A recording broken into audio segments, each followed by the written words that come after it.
Hoop God, are you there?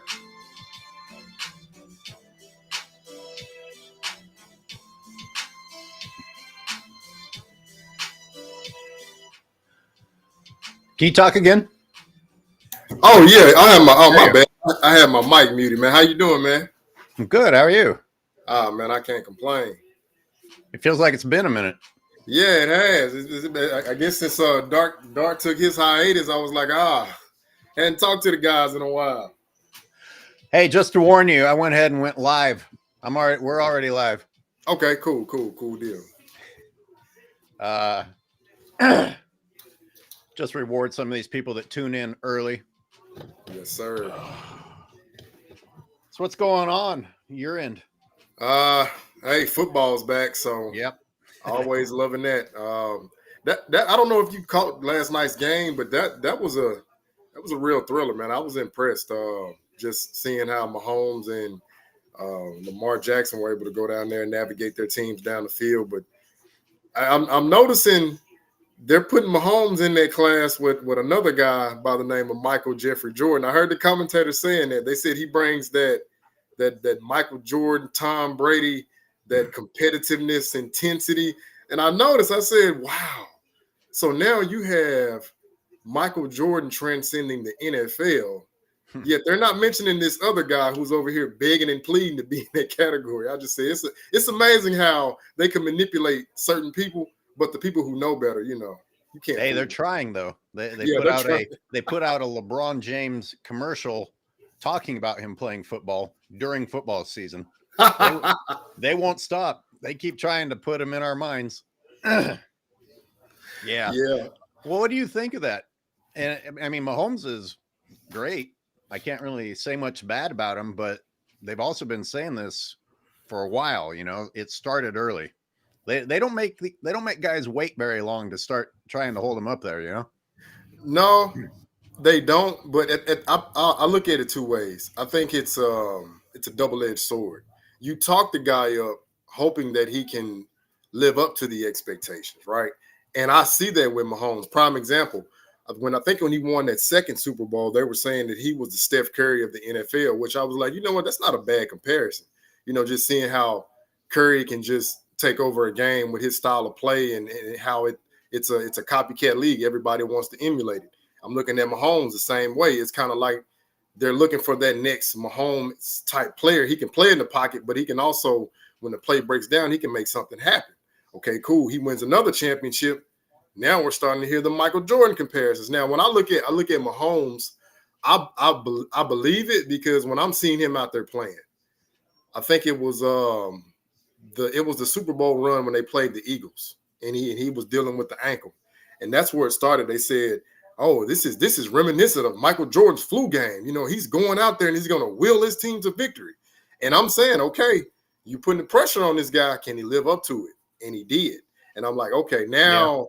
Yeah. Now I feel comfortable saying that, yes, he's in that class because he's living up to the expectations, versus somebody else who I don't even think he came 1/3% close to the expectations. Like, I'm not even going to get to half. He didn't get to a third of it. So I don't mind it because, again, when I'm seeing Mahomes play, he does have that kind of Tom Brady-esque, Michael Jordan. Like, you just feel like they're going to win. No matter what the situation, they're going to win this game. You just expect that out of them, So, and he's managing not to say too many douchey things because they have the microphone in his face a lot. He right. Could be. Hey, let me give some love to some people who tuned in early and are greeting us. Looks like Renee 43 was first. What up, all? Sports and Fitness Rants is shouting out to us. He's at work. Oh, what up, Rob? What's up? I listened to his rant this morning while I was jogging. He was actually ripping on Lamar. Yo Renee from Sports, Armand Smith, what up, AOH and Hoop God? What's going on? Renee's at work. Import AI, GM, AOH and Hoop God, keep those toes in. Lamar's feet looking electric. They comparing Caitlyn Clark to Michael. We'll talk about that briefly. Rob Lane. Hello, Rob Lane, a long time member. MC Elias, hello. So I'm curious how doing the early morning is going to go. It's 8 a.m. on the West Coast. And what are you? You're in a Central Time? Yeah. So I've been up for the last 3 hours. So yeah, I'm pretty much like I'm in that stage where I'm actually awake, because I get it. Like when you first waking up, it's kind of like, yeah, it's gonna take me about an hour to actually defrost and come into my personality. But yeah, I'm good to go. I've been up for about 3 hours now. Yeah, I'm old, so I get up before the sun comes up. And you have to. You have to because of the heat. I mean, the only time I can exercise outside is before the sun comes up. I mean, shit's getting crazy. I see other creators are actually talking about it on their videos. Like, people can't. I think the internal concern that they have is coming out in their videos. Everybody's talking about the heat. I've been avoiding it because, I'm an environmental scientist. I know we're fucked. So I don't even bother talking about it. It's hotter where I am than where these guys that are complaining about it on their channels are. So I'm like, you guys aren't even there yet. Around what time does it hit the heat index on the West Coast? Well, it depends where you are. I got driven out of San Francisco many years ago from all the visitor millionaires sucking it dry. So, but that would be a place to go and hide from the heat. But I'm up by Sacramento at the moment, which is not a good area to be. Some of these nights, they got what are they calling it? A heat vacuum or a river, fucking atmospheric river, shit like that, that doesn't let it cool down. So like in the middle of the night here, you had a little bit of a desert climate and it would go down at least. And now you're still at like 80 at 3 a.m. and then 107 during the day. So anyway, would that be like a geographical issue, seeing that like where I'm at over in Southeast Texas, it's like the weather's fairly pleasant. Like we were like hitting those 105, 106s, but now it's starting to hover around 92, 93, 87, 88. But it's bearable, if that makes sense. Like I can actually be outside and not be like, okay, I'm about to just pass out. I got to go back in. Some places are feeling it worse. That's for sure. I check the global weather for places that I've been to and places that I have friends. I'm like, son of a bitch, you guys have better weather than me. I mean, I moved to California for, this is a place where people who are quote unquote soft are supposed to enjoy weather. And it's worse here than it is in some of the shitty places I used to live. So yeah, you're right. It's not everyone's getting hit equally, but anyway, that's enough about weather. Gotcha. So, geez, Caitlyn Clark. Look, a lot of people, I see it on the creators' channels. I see Uncut Hoops wants to talk about Caitlyn Clark all the time. Sports and Fitness Rants just brought her up. And to me, I'm resisting it. I do not care about the WNBA.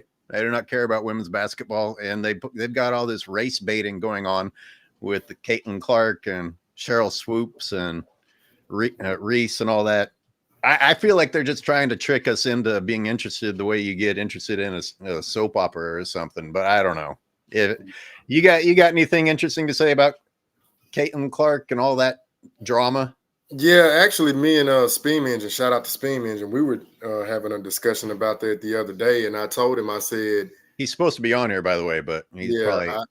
I said, if anybody just has a remote level of common sense, you just said it's like you identified it, just spot on. They're trying to pull those race baiting. It's like, oh, well, Caitlyn Clark is the good one, Angel Reese is the bad one. I'm like, okay, I'm not interested in all that. Right. If I'm looking at them playing basketball, Caitlyn Clark, what she brings to the table, Angel Reese doesn't. And what Angel Reese brings to the table, Caitlyn Clark doesn't. They're two totally different players, but they both bring different things to the table. That's where I'm keeping it. I'm not interested in all the other shenanigans going on, because I understand the mind games that the media plays, but I won't fall victim to it. And I see it everywhere. I see it on TikTok, see it on Facebook, I see it on YouTube.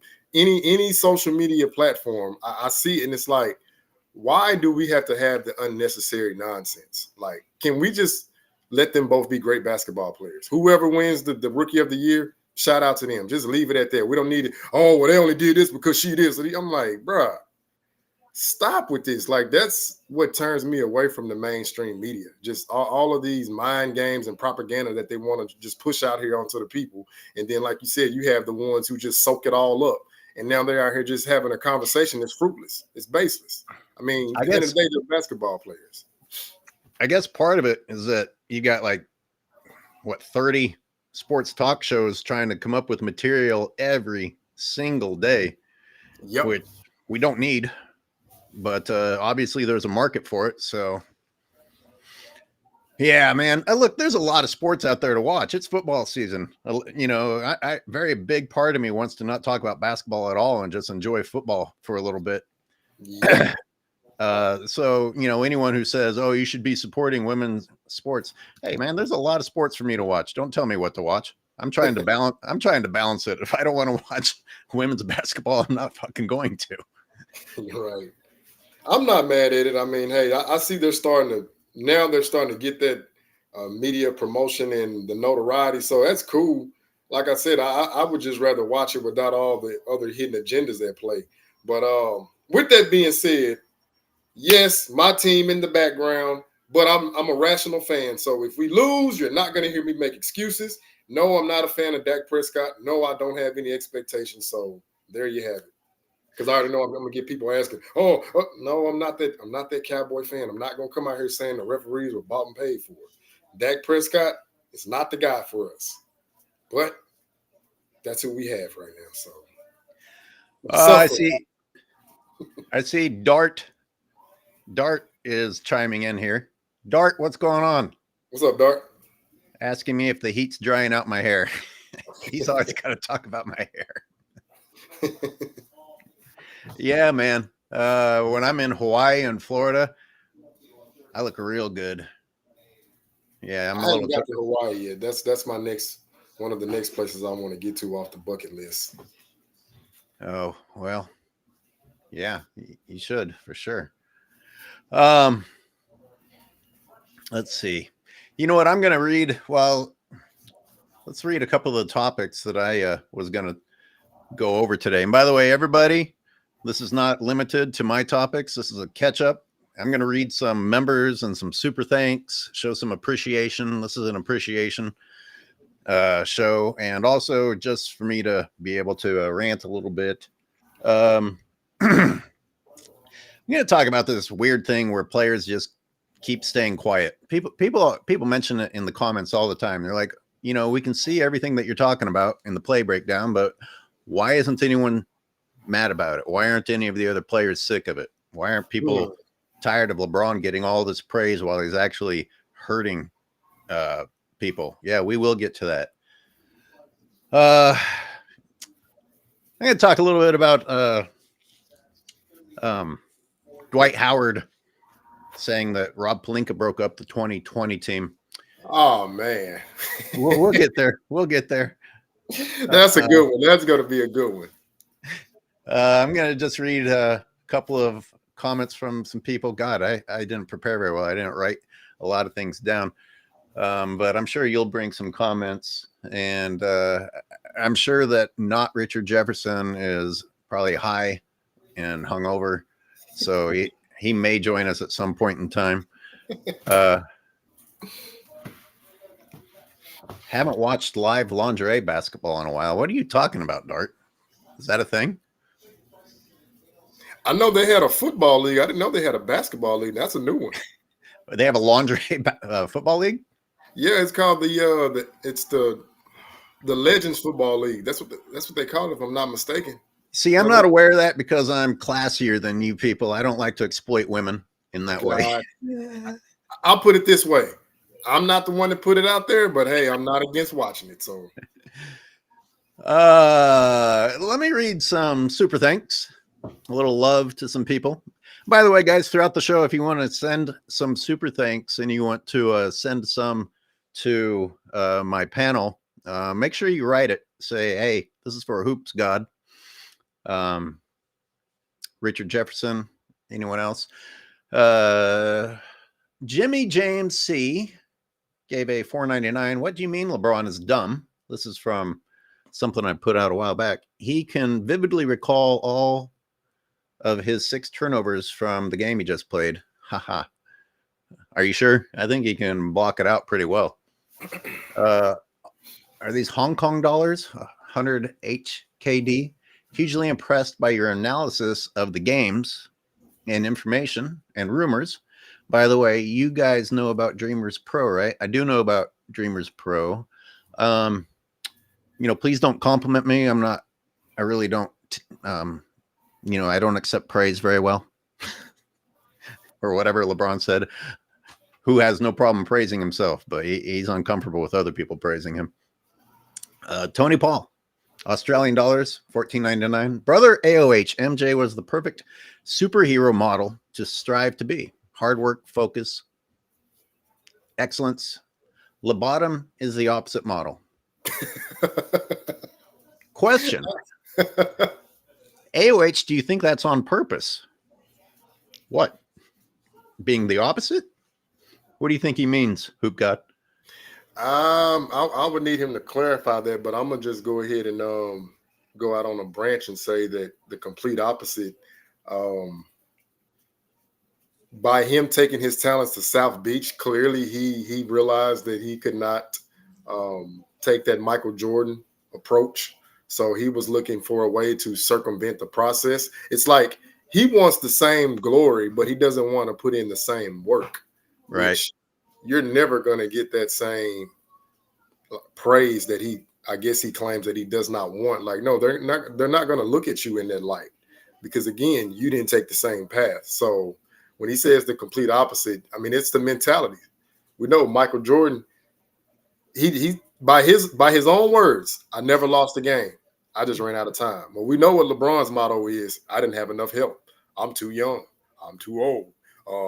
I had a meltdown. It's always something. It's always some built-in excuse if he loses. So, yeah, he's right spot on. I give him that. They're two totally complete opposite different persons. Like, I actually went off on that on a video that's in the member section. I released it yesterday. It's just in the member section for now. But I was reflecting on his early career, and I was like, man, this guy did so many things that took him out of the conversation, like nearly 2 decades ago. And yeah, it's just the approach to the career is so different that you can't compare them. Be Nice to You gave me $1.99. Sir Flop-a-Lot bought his rings. Period.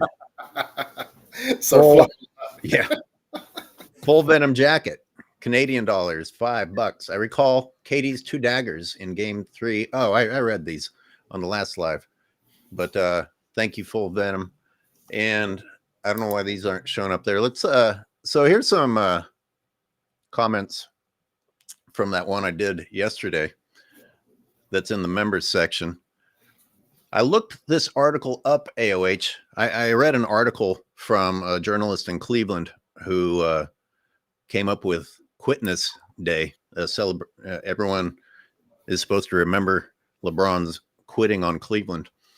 I looked this article up, AOH, and there is no other mention of anything from Cleveland of LeBron's decision and the backlash it created from the natives. I seriously think his team had many of those articles scrubbed. This is where we start sounding like conspiracy theorists, but I tell you what, a lot of things have disappeared. I've tried to find things that I previously saw. I mean, I remember when this happened live, the anger and hate was everywhere. So if what this person is saying is true, it is indeed suspicious. So I got something for that. Not necessarily the whole Cleveland debacle, but there was an article that was out for quite some time. And I remember the last time I saw it, it was in 2019. And it headlined Mayo Clinic, professional athletes exposed for using performance enhancing drugs. Why is this significant? Okay, A-Rod, remember, he got busted. I think Jose Canseco, a couple of more top tier baseball guys. Then they started getting into the NBA. Jameer Nelson was one of those guys. Notice, we didn't hear too much about Jameer Nelson after what, 2011, 10, 11-ish, somewhere around that time frame. He just kind of disappeared. Then there was another guy by the name of initials LJ, and who was picking up his prescriptions was a gentleman by the name of Mr. Paul. Well, it's not hard to deduce whose initials are LJ, and he has a best friend named Mr. Paul. And I said, and I thought about it, and I said, okay, something told me, screenshot this, and I still have it. When the whole Balco came back out with Chael Sonnen, when he brought that to the forefront, I tried to go back and find this article. No matter what I typed in, wouldn't pop up. The only thing that came up remotely close was like an article from Reddit. But even if you click on Reddit, it doesn't bring up the full breakdown with all the information.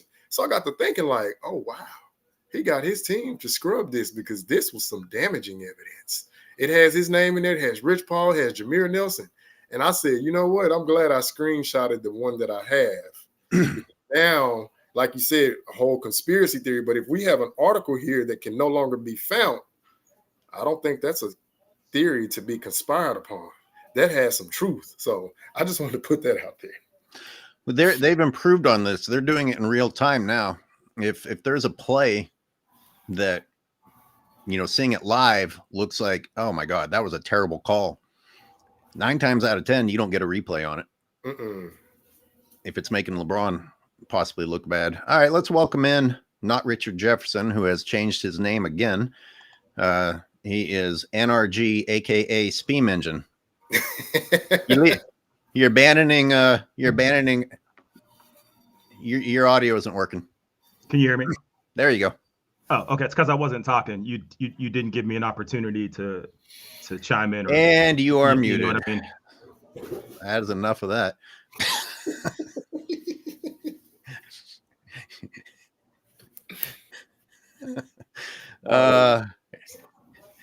We're reading comments. You're late. You don't get the.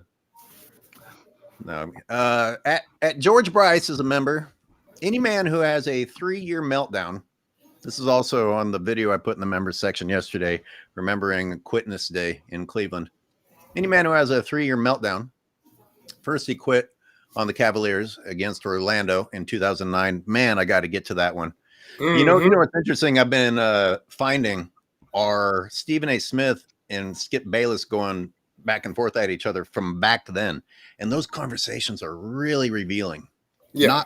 Not that Skip Bayless is a hater, which he was criticizing LeBron James, if you want to call that a hater, but they had already abandoned the concept of LeBron James being the GOAT back then, watching him.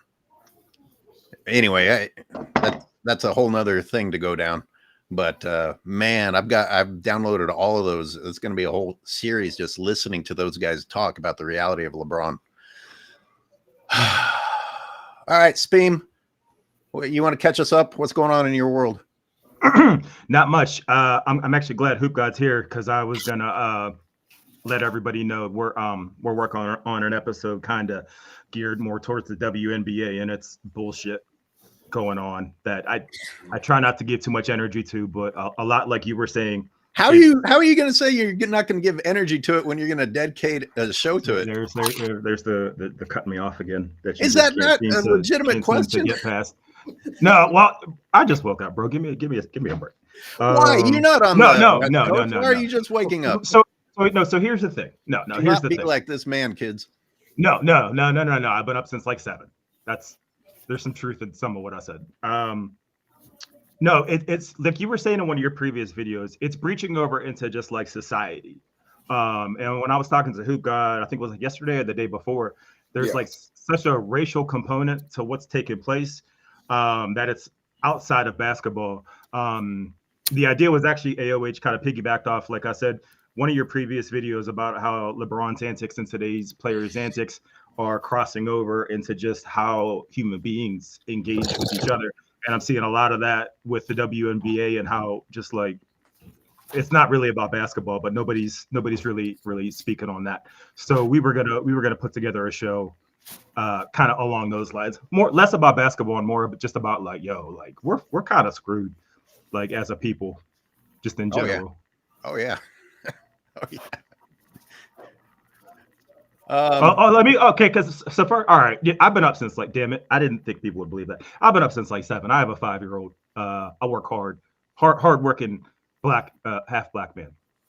What, you want a cookie? No. What, you want a cookie? Is that it? Did you want some praise, or is that your whole thing? No. Sidebar, speaking of race, I saw some guy in the comments a couple episodes poking fun at you, calling you a joke because you're wearing an afro. And I thought to myself, like, yo, like, I want to respond, talking about you specifically. And I said, yo, I want to respond to this so bad. You guys like, there's so many. What's that? That's a whole thing. That's what I'm saying. That's what I'm saying. I was like, yo, like, even speaking on that, I was just like, you understand how self-defeating even putting that like thought out there is? Like, it never mind. I mean, it's like I said, it's a whole separate topic. But you know what? If you guys want to tackle that, if you guys want to tackle that, we will at some point. But I feel like it could be an entire day just based on the number of weird comments that have come up on it. But yeah, oh no, absolutely, yeah, it could be interesting. It could be interesting. I actually want you guys' help on this one that came from a member, Twin 811. AOH, I truly appreciate your work and what you stand for when it comes to LeBron and the NBA. I watch your videos every day. Old, new, it doesn't matter. Wow. Thank you. What do you guys think about that? No, I'm just kidding. I don't. This is the part I want you to comment on. Have you seen the new commercial with LeBron and Kevin Hart? Yes, I mentioned that with Hoop God earlier. I believe it was a copy of Kobe Bryant's commercial with Michael B. Jordan. Maybe it's a reach, but the similarities are there. When or if you have time, can you watch them both and tell me what you think? I did watch it just because of you. I had to look it up. I was unaware of the Kobe Michael B. Jordan commercial, and it was advertising a video game. You guys know what he's talking about? I only know about the Kevin Hart LeBron commercial, and ironically, that's the first time I've seen Kevin Hart be funny in like a long time. Like the whole, because I know exactly what that's like, taking raw candy out of your pocket, and it's got like dog hair and you know, like kids baby teeth and shit on it. Like I know what that's like. So that was funny, but typical. Let me embrace my age because that's all I got left. Bullshit. But Kevin Hart was funny. I thought Kevin Hart was funny. Well, I mean, LeBron barely had to talk in the commercial. I mean, he was carried again. He's carried even in commercials. Yeah, Hoop God and I talked about this a little bit. I was like, damn, they won't let us not see LeBron James even in football season. They got to throw in the idea that he could be a football player. In fact, that's how they opened the commercial. Oh, I got an offer from the NFL. Shut up. Oh, you know what? Again, that little subtle praise to himself, but also pokes fun at himself. It's a what is it? It's like not faint praise. It's like backdoor complimenting. Well, yeah, I mean, it was a pretty blatant. It was a blatant compliment followed by humor. You nailed it. It was. Yeah. I don't think it was backdoor. It was blatant. I'll bet you if you go back and you look and see who produced that commercial, I bet you it's produced by Clutch Media. Shit, this is what I didn't have. I was going to have the names of the companies. I found 7 different companies that LeBron James owns or part owns, and half of them are media companies. So what's interesting about that is I was going to send you this tweet. LeBron had tweeted some kind of pro Caitlyn Clark kind of thing. You know, hi haters, blah, blah, blah. And I was like, man, like if people can't read between the lines at this juncture, like what's taking place here, like the association with having haters, the fact that Caitlyn Clark is signed to Nike, so obviously he has to openly support her. And this is something I was going to touch on with HGod tomorrow, was that like I'm sure there's some kind of like inner turmoil. If he even knows what turmoil is, he probably just thinks it's like an upset stomach or something. It's like he can either be pro-black and be for Angel Reese, or he could be pro-Nike and be for Caitlyn Clark as a fellow Nike athlete. And it's like, oh, he's openly praising Caitlyn Clark. And I found out that I guess Angel Reese had tweeted something about LeBron back in like 2021 or 2022, something to the effect of how he failed. And that tweet resurfaced, of course. And now you got LeBron, you know, praising Caitlyn Clark. And it's like, yo, like, It's like watching Mean Girls. It's like watching like a season of just Mean Girls.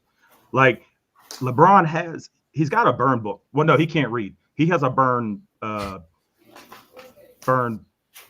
illustration series of illustrations. I don't know, but he keeps tabs, and it's corny, and nobody calls it out. Nobody calls it out. He does keep tabs, and he must. I think he's got a team that keeps tabs. You guys, let me. I'm getting some super chats, so let me give some love to people today. Today is a show appreciation type of day, which I'm not terribly good at. I appreciate you guys, by the way. Hey, we appreciate you, sir. Thank you. It's not Black History Month. You can wait till February to say that. We have to take the opportunity to bring forth the truth to the people to combat these narratives. Yeah. I think our followers understand that that's why we're here. We just can't like sit quietly while they tell lies. That's the main reason for my channel.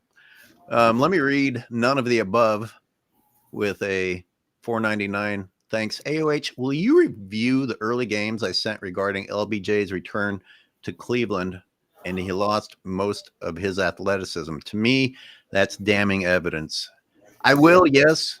You guys have no idea how many projects I've started. It takes a lot of time to get through footage and break it down in a proper way.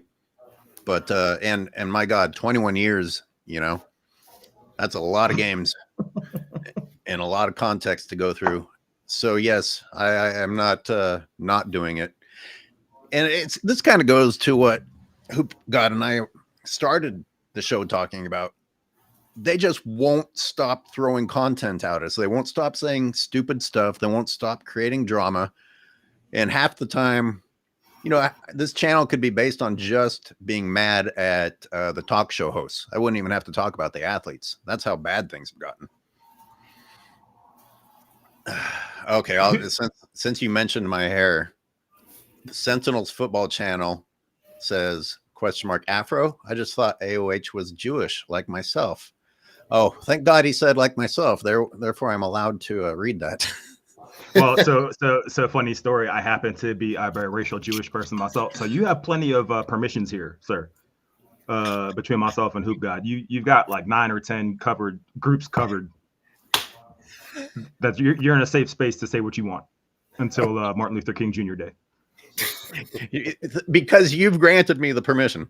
Yes, that's how life works now. You need to apologize and then get my permission as a because you identify as a black man. Yes. Depending on the day and the situation. How exactly? What? How come you're exactly half? My father was black and my mother was white. It's down to a science, 50-50. Why do you get hard to argue? This is like the race draft. Yeah, you're going layers that I didn't. I'm not in a sober place to be doing all of this. So, well, you Jesus Christ, dude, come on, seriously, you're not. I work remotely. Okay, listen, we're going to save this all for the race episode. Yeah, you guys want to do the race episode? 1,000%. Every episode is the race episode with me. What are you getting me talking? We're going to go deep. We're going to go deep one day. None of the above with another $1.99. Keep up the good work. By the way, let me say it again. Send some direct messages in your super chats to my panel today.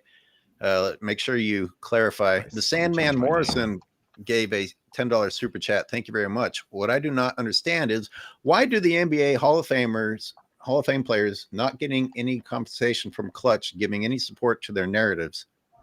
Clutch cannot be paying them all. Makes no sense to me. That is a big topic that I mentioned earlier, the keeping quiet, the tolerating things. It is a mystery. It is a mystery. And let me get through the rest of these super thanks. Wow. Thanks, guys. I'm getting some super thanks. You guys are great. Thanks for keeping the spirit of real basketball alive. Not to hate on people that aren't giving super thanks, but I'm trying to get through those first. Not Richard Jefferson, Mr. Energy, and Hoop God. Do you guys have simple answer to the silence, the tolerance of people, not only retired players, but the current players who are dealing with the LeBron bullshit? I'll let Spin Ninja get the first swing, and then I'll come back with a counter. I was gonna let you go because I've been talking, but I'll take you up on that. I think a lot of the former players, if they speak out, I mean, any deals that they have that are keeping them relevant are gone. That's why, and to your point, you mentioned this AOH in one of your previous videos. Guys like Stephon Marbury, Kwame Brown. I know we're talking about Hall of Famers, but just former players that have their own platform can say what they want because they're not compromised, or at least they don't appear to be. I think the most disrespectful was what's his face from the Lakers, slurping LeBron every post game. What's his head? The dude that said it was the dunk of the century against Paul George and the Clippers last season. What's his name? Shoot. Former Lakers player? Former Laker. He did the post games for like every Laker game. You're not talking about James Worthy, are you? Maybe it was James Worthy. It's the same dude that he came out and said, because when LeBron had that little bullshit fast break dunk against the Clippers and he dunked on Paul George. Yeah, that's James Worthy. Was that James Worthy? Okay, yeah. His was the most embarrassing of just like the people that just refuse to say what's actually happening. So well, and let's add to that. He got caught with a hot mic saying what he really thought. Oh, that's right. Yeah, that's right. So, I mean, we have proof that these guys are biting their tongues. We have proof. Mm-hmm. Yeah. Real quick, Armando Ruiz, I appreciate your support, but I go out of my way not to be political on this channel, either direction. I'm not going to read political messages. This is one place that we try and get away from the nonstop political shit. Yep. Jimmy James with $4.99. Thank you. AOH, looking forward to the Braun defense on Jokic. Yeah, you know what? That's going to be good.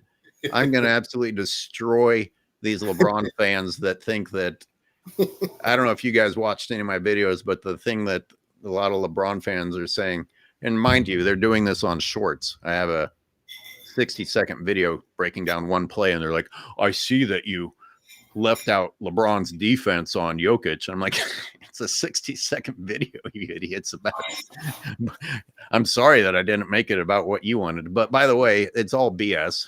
More proof that those guys don't watch the games. And yes, Jim, yes, I am going to break that down. You guys see why I don't have time for WNBA stuff. It's going to be next to impossible for me to even get through the Olympic stuff before the new season starts. And I just got a notification this morning that another one of my Olympic videos that managed to stay up for like 3 weeks has now been blocked in all territories as of this morning. So, oh, wow. Yeah, I don't know what to do. So picking up on the whole clutch sports, like I said, that to me, that's just a dictatorship. Like Spam Engine said, if you speak out against them, they're going to blackball you. You're not going to get any more opportunities, no deals. I mean, prime example, look at Kyrie Irving. He hasn't spoken out against him, but he's not playing ball with them either. And look how he was treated. I mean, he got removed from the top 75 list. He was legitimately on the top 75 all-time greatest. And all because he tweeted a link. Didn't put a comment, a caption, or anything. He gets removed. He doesn't go to the Lakers.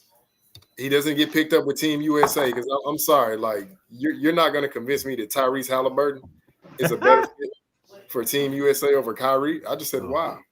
But again, when you don't want to play ball with them, that's what they will do. They will blackball you. They will ostracize you, and they will paint you in a negative light. And it's just mind blowing. But yeah, shout out to the independent content creators out there like Kwame Brown and Stephon Marbury, because they're not afraid to tell the truth. And then there's another guy that tells the truth, Eddie House. When LeBron tried to throw them on the bus on the whole mind blame with him and JJ Rhetoric, and he tried to throw Eddie House under the bus, he was like, wait a minute.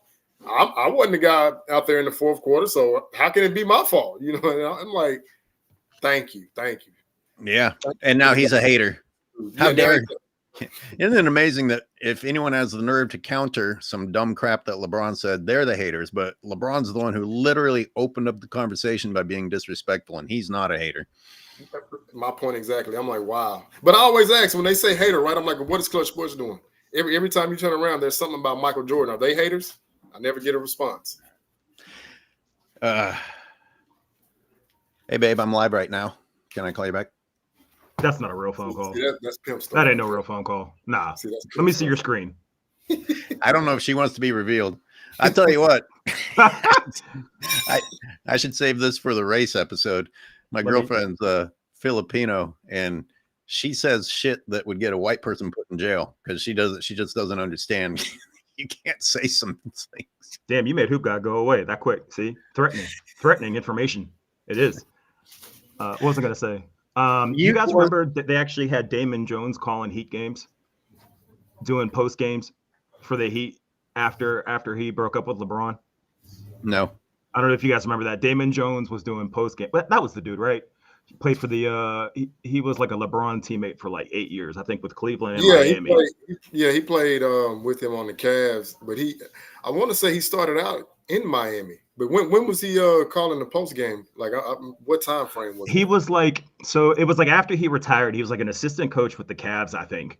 And then after that, he started doing post game, and it was just embarrassing. Yeah, I remember when he was an assistant coach. I missed out on the post game. I have to go back and catch it. It's embarrassing. I believe it. But I believe it. They've had him on First Take with Ryan Hollins, that other stooge, and it's like he just looks dumb though. It's one thing to just go out there and push a narrative, right? But when you don't even sound convincing, that's sad. He didn't even look convincing. He just looked like a big dumb goofball. Can we go back to the Caitlyn Clark praise from LeBron James thing? Because I saw it was on a post on YouTube about something about haters, and I didn't want to get any deeper into it because it's Caitlyn Clark and LeBron. But if you want to, so Angel Reese really got blackballed by LeBron because she said something critical a while back. I'm not saying I don't think she's blackballed, but he's not openly support. I'm cold casing this dude, but he hops at every chance to be pro-black where it benefits him. And if he was smart, if he backed Angel Reese, he'd win so much of the black community back, even though it's unjustified, past his bullshit. But he can't because Angel Reese is signed to Reebok. Caitlyn Clark is signed to Nike. So and Angel Reese is very openly signed to Reebok. She just signed a deal with them. So there's no way he can be seen publicly supporting, a competitor's athlete. So I tried to Google. I tried to even Google his community based on money. Right. But I even tried to Google LeBron, Angel Reese, just to see if there was any mention of the two interacting, speaking about each other. Nothing. And this is the same dude that inserts himself into every racial conversation you can possibly have. Didn't MJ get criticism from some people for being too friendly to white people? Or and I think he said Republicans buy shoes too. Well, that's what that admittedly was not a good one, but hey. But then they won't come back and tell you that Michael Jordan, over 80% of his employees at the Jordan brand are people with melanin. So I'm like, I don't know. I didn't even know that. That's dope. Yeah, I'm confused because they'll say whatever it is to fit this narrative over here, but when you bring something that counters that, all of a sudden it's like, oh well, yeah, exactly. But I just wanted to make a comment. So Angel Reese is signed to Reebok, Caitlyn Clark is signed to Nike.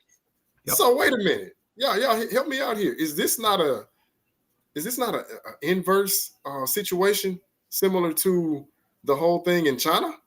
Because remember, he had to fall on the sword for China. Now it makes sense why he's supporting Caitlyn Clark. Another Nike asset. So he can't publicly co-sign Angel Reese because she's with the competition.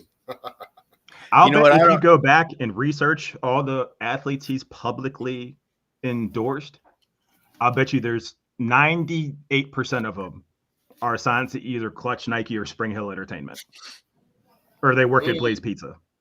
Something. Glazed pizza. It's look, I don't care which athlete it is. It's sad when who you support and your praise is 100% based upon your endorsements and contracts. It makes sense now. Yeah. It makes total sense. You know, I realized I didn't finish answering that person's question who wanted me to comment on whether those commercials were similar. You guys said you have only seen the new one too. I don't think they were similar. I don't know. The Kobe one that I found on YouTube was really long and it was talking about a video game, and this one was short and talking about football. Yes, they both incorporated a comedian, and the comedian did most of the heavy lifting of the commercial. But I don't know.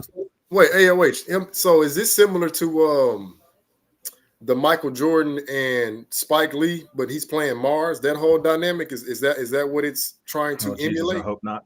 I mean, they're very different. If you want to say that, all right. So here are the similarities, and not that someone told me this. You guys need to understand that I'm colorblind, but I was told that it's two black men in all of these commercials. So there's that similarity.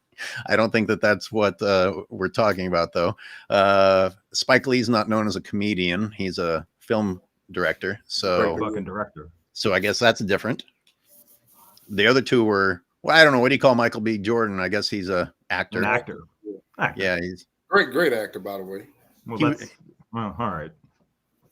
Wait, some of that's hate. Never mind. Some of that's just that dude. We can move on.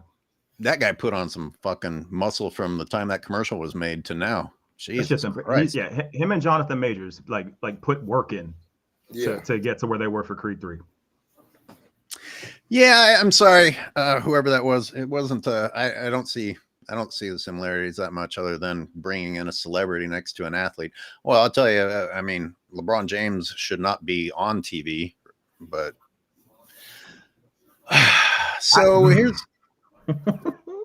I'll read member Austin Savini, because he wrote a long one. Why did Steph Curry jump into his arms when they won? He's talking about the Olympic game. Why did Steve Kerr say he's now a LeBron fan for life? Everybody obviously knows how atrocious he is, both as a player and person, and yet they sing his praises. I think the next thing to break down might be the psychology of why he can seemingly do everything wrong and also be awarded everything. It's creepy. It is creepy. The longer this bagless one plays, the more he will be exposed, and no media analyst can cover up whatever mess this guy makes along the way. Unfortunately, your last sentence is not true. They've been covering it up for 21 years. Like, if I could base why LeBron James can't be the GOAT just based on 2009 and 2010. Don't even have to get to 2011. Yep. And yet, as far as LeBron fans, today's LeBron fans who have been molded by the media are concerned, that didn't even happen. All they know is the narrative that LeBron carried trash to the playoffs, which also isn't true. But it's what they've been told, and that's what they repeat. Therefore, unfortunately, I don't agree with you, because that's just one of many examples of how the media shapes the minds of those who are easily molded. You could argue that it's been more than 21 years, because I remember because I was impressed watching him in high school. It was crazy what he was doing, mind you. Ironically, it looked like he was playing against like plumbers and electricians, right? Because he was a grown man amongst boys.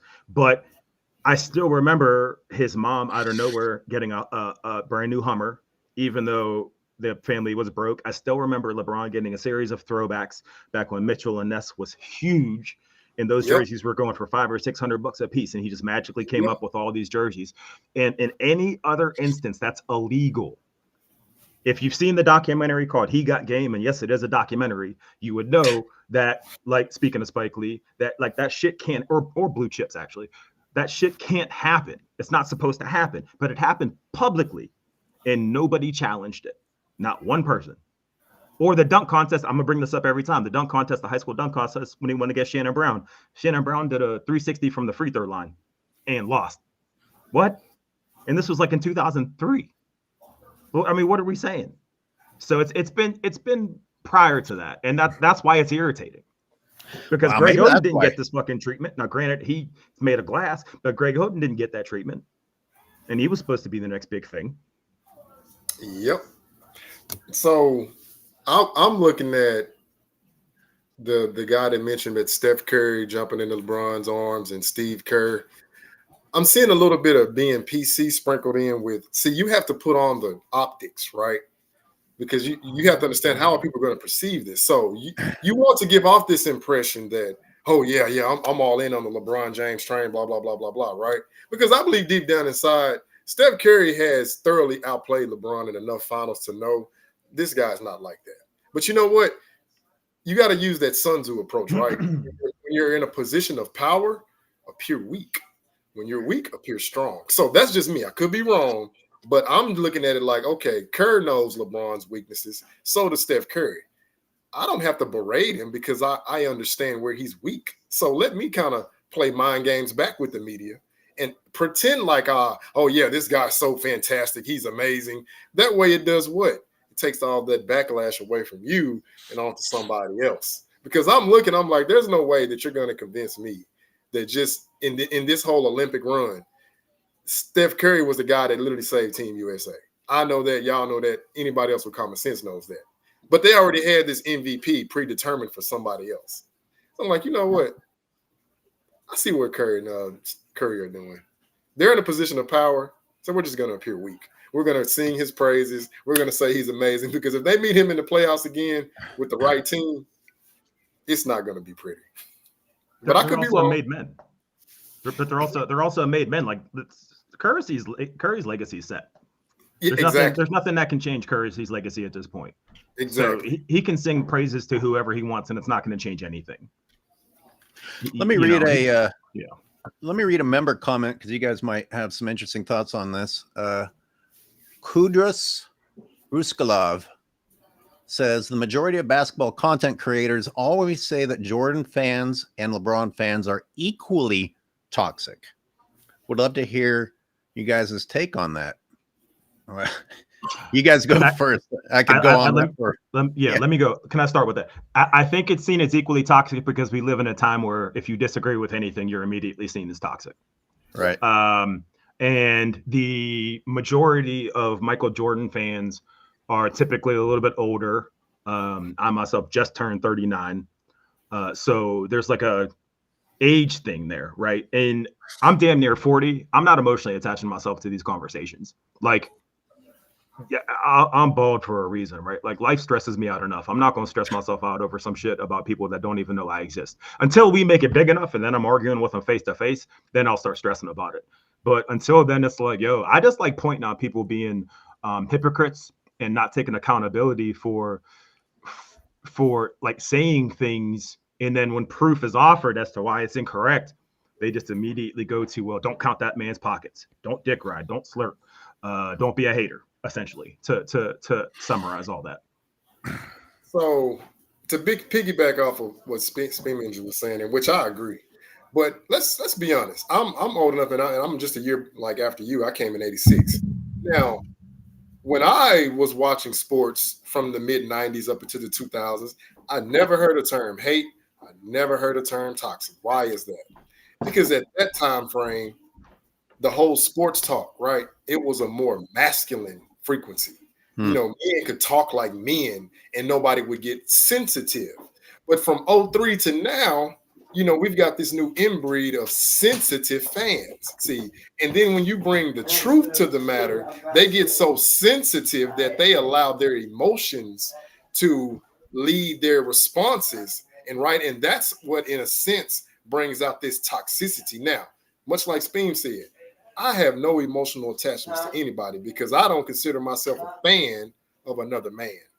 I consider myself a fan of women, like a Beyonce Knowles, a Megan Good, Scarlett Johansson, and all the others, right? Jennifer Lopez. I'm fans of those. That's what I'm a fan of.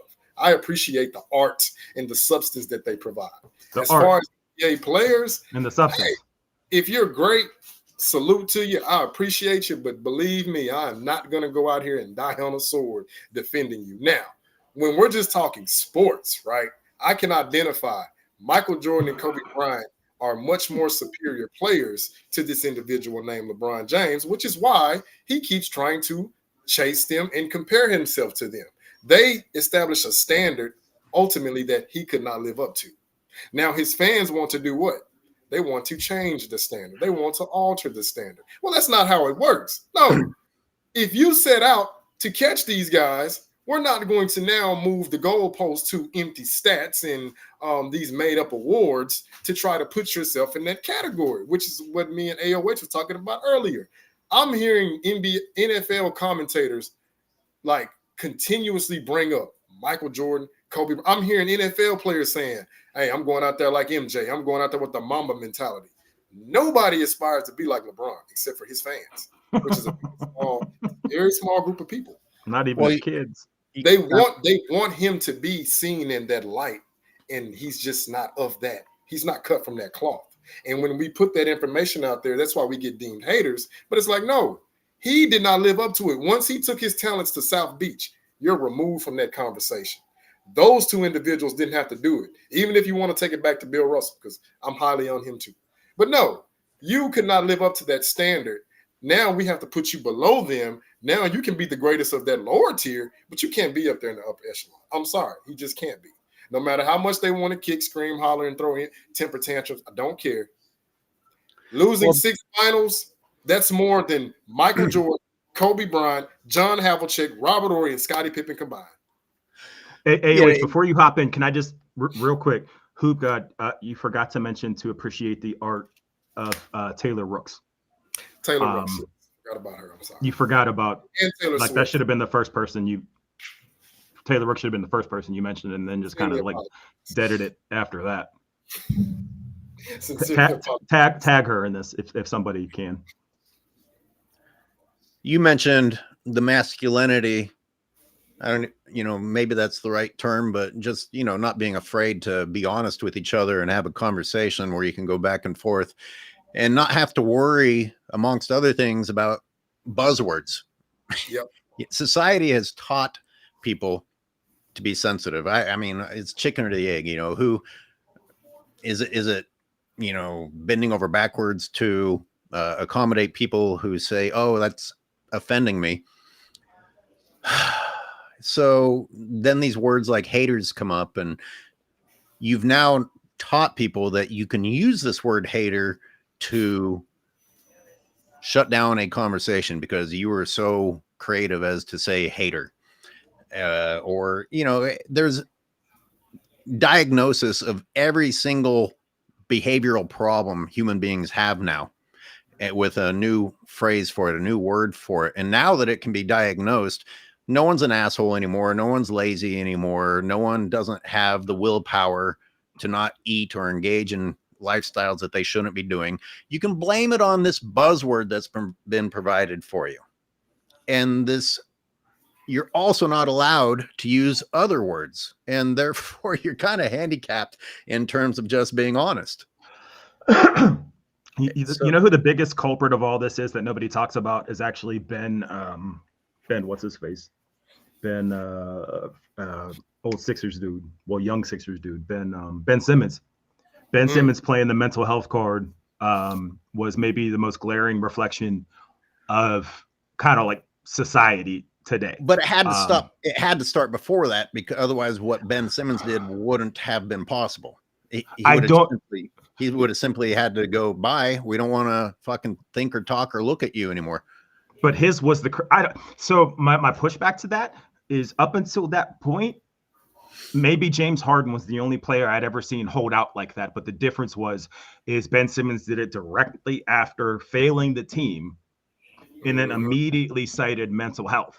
And then Paul George did the same bullshit in the bubble after they started losing. And it just sickens me because, like, as somebody that, I'm a big mental health advocate. Like I deal with my own shit inside my own head like everybody else. So when you see people clearly take advantage of a system and clearly take advantage of being a victim when you're in the 1% of the 1%, it's like, yo, fuck that, man. Like, I don't care about your tears. They're not paying my late ass electricity bill. Like talk to me about your mental health somewhere else. I'm not in their head, obviously, and I can't say for sure it's a lie, but it's a consistent thing when athletes start to fail. All of a sudden, it's because of their mental health. not because I can't shoot a fucking jump shot. Excuse Right. my language. And to follow up with that, I'm same here, man. Me being a 10-year vet, no, that's something that I'm real big on and I take very seriously. Thank you for your service. That's a real problem, right? And what I don't like is I don't like people who try to be opportunist in that aspect. Like you see an opportunity and you try to seize it, because now to me, that's a direct slap in the face to the people who are really dealing with this issue, like myself and several others out there who have went overseas and dealt with things. No, don't try to play that card, okay? Because if you didn't do it before, don't do it after. If you didn't tell us this before the season started, don't wait now. Like don't try to use that as, oh well, this is what I'm dealing with. No, we're not doing that. Because I any signs of this during the regular season, but like you said, now all of a sudden when you fail or you can't make a jump shot, that's your go-to. Nah. Angel Reese did the same bullshit. Talking about how hard she's had it and how she was sexualized. I'm like, yo, you weren't complaining getting all them fucking likes on IG. Stop it. Like, stop this. To quote Jay-Z, yeah, when she was, I don't believe you, sir. They need more people. They need more people. When she was forced into those outfits that she posed in. Right. That fit so well and accentuated every angle. Well, here's someone put a gun to her head. To what Hoop God said, everyone has a platform to talk about themselves as if they've gone through the worst thing ever. And if everyone is saying that, then obviously people who might actually need some help or went through something are just lost in the void of noise. Mm-hmm. And you can take it on yourself to be a better person that says, look, the world doesn't need to hear about all my problems. Right. But the likelihood of that has been lowered because society rewards people for complaining now. And every sports show that is significant starts with this dramatic story. They've got the composers and they've gone to the town to talk to people. Everybody's been through hardship before they got to where they are. Everyone. And listen, even if it is true, do I have to hear about it every single game? When does the season start? I think October 31st. October. Okay. Middle of October. Yeah, I've started to formalize what I think are going to be like the narratives and the plot threads this upcoming season, because it's not going to go how, at least in my opinion, how a lot of people think it's going to go. I think, of course, the Lakers are going to be an absolute disaster, but I think by the trade deadline, it's going to blow up, and it's going to be bad, and it's going to be publicly bad. And then we could just maybe move on with basketball once all that's done, hopefully. You know what? You brought up a topic that I actually wanted to talk about today, because how the Lakers are going to be this season, I think is highly debatable, because I don't think they were a bad team last season. If it weren't for LeBron James, they could have gotten past the Nuggets. And speaking of the Nuggets, the Nuggets aren't going to be the team that they used to be, so you can take them out of the mix of who's standing in their way. Did the Warriors get better? I don't think so. No. I just look, the Lakers could be a complete disaster, or we can get on our conspiracy mindset and look at how hard the league has worked to make LeBron James successful, even when he wasn't successful, and say, look, this might be LeBron's farewell season. He got his son, he got all this other stuff. And if we're willing to believe that they did that for past seasons, why wouldn't they double down on his final season in order? I mean, we already know that they're going to televise the Lakers more than any other team. 36 games are going to be televised. Oh. Well, why? Based on their success in recent years? Obviously sure. Not. Definitely. That's what it is. Right. So clearly they are invested in LeBron James. Are you going to put 36 games on television and tell the truth about LeBron James, or say, oh, things are falling apart for LeBron James? No, they're going to talk about him being incredible. You guys, sorry, I got to take this. Go ahead. Of course you do. I'd be curious to see. I'd be curious to see how many games that Noah Eagles dude calls, the same dude that was calling the Olympics games. That was super like pro clutch, pro LeBron. I'm curious to see how many games he plays. I'm curious to see how much airtime Kendrick Perkins gets. I'm also thinking that a big part of the reason Skip Bayless's contract didn't get extended was because they know that this upcoming season, man, he was going to tear into the Lakers' asses all season. Oh, and yeah. He's been pro LeBron for a while now, and that's not going to suit the push. But there's no way, to AOH's point, I don't see a way where you can structure this league where the Lakers win. Like, and unfortunately, that's because Bronny, and this is not hate towards him, that team cannot be successful with him as a reoccurring player, like in the rotation. And LeBron's got too much pride to send him to the G League. So something has to give, right? And JJ Redick's a prick. He may be a Nazi. I'm not sure. He has an arrogance to him. So he's going to butt heads. And he's probably going to slip and say something racist about like the third or fourth game. Like, he's going to get some Hennessy in his system. And he's going to get real comfortable around one of these Rich Homie Quan songs, rest in peace. And he's just going to drop the N-bomb, and it's going to be weird in the locker room. That's it. That's going to be your season. So the fact that they have 36 televised games and they were swept, well, gentlemen swept, my bad, in the first round. I mean, that's the epitome of promoting mediocrity at its finest. I mean, the Boston Celtics defending champs, you take the Dallas Mavericks. I mean, I haven't looked it up, but I'm pretty positive they're not going to get 36 games televised, granted. Now, I could be wrong, but I haven't researched that yet. So you're telling me that the two NBA Finals representatives, right, are either going to have just as many or if not less televised games than a team that got knocked out in the first round. I'm really trying to understand what are we promoting? Like, what is the objective here? From a fan's perspective, like the Celtics winning, I'm happy for them. Quite frankly, I feel like nobody cared. I don't know why. That's what it felt. I feel like because Jason Tatum doesn't come off as like a genuine person. Yeah. And I think a lot of that came out when he gave like 8 different people's winning speeches. Yeah. You know? Yeah. That was sucks because he seems like a good kid, man. And just like he's such a freak athlete. But he's like mixed up in the head or something. And Jaylen Brown's weird too, kind of in his own way. So I just don't think they're an entertaining team. I think Dallas is probably the most entertaining team to watch. I'd be curious to see how many games they get because it should be at least close to 36. Because Kyrie is the most entertaining basketball player to watch on TV right now. Well, maybe Luka. It's a toss-up. Yeah. Because they're both, or Steph. I'd be curious to see how many Warriors games are on TV this year with no Clay. I would much rather watch Steph Curry any day of the week than the Lakers. And now, don't get me wrong. The Lakers with Kobe Bryant, oh, yeah, I'm box office. I'm locked in.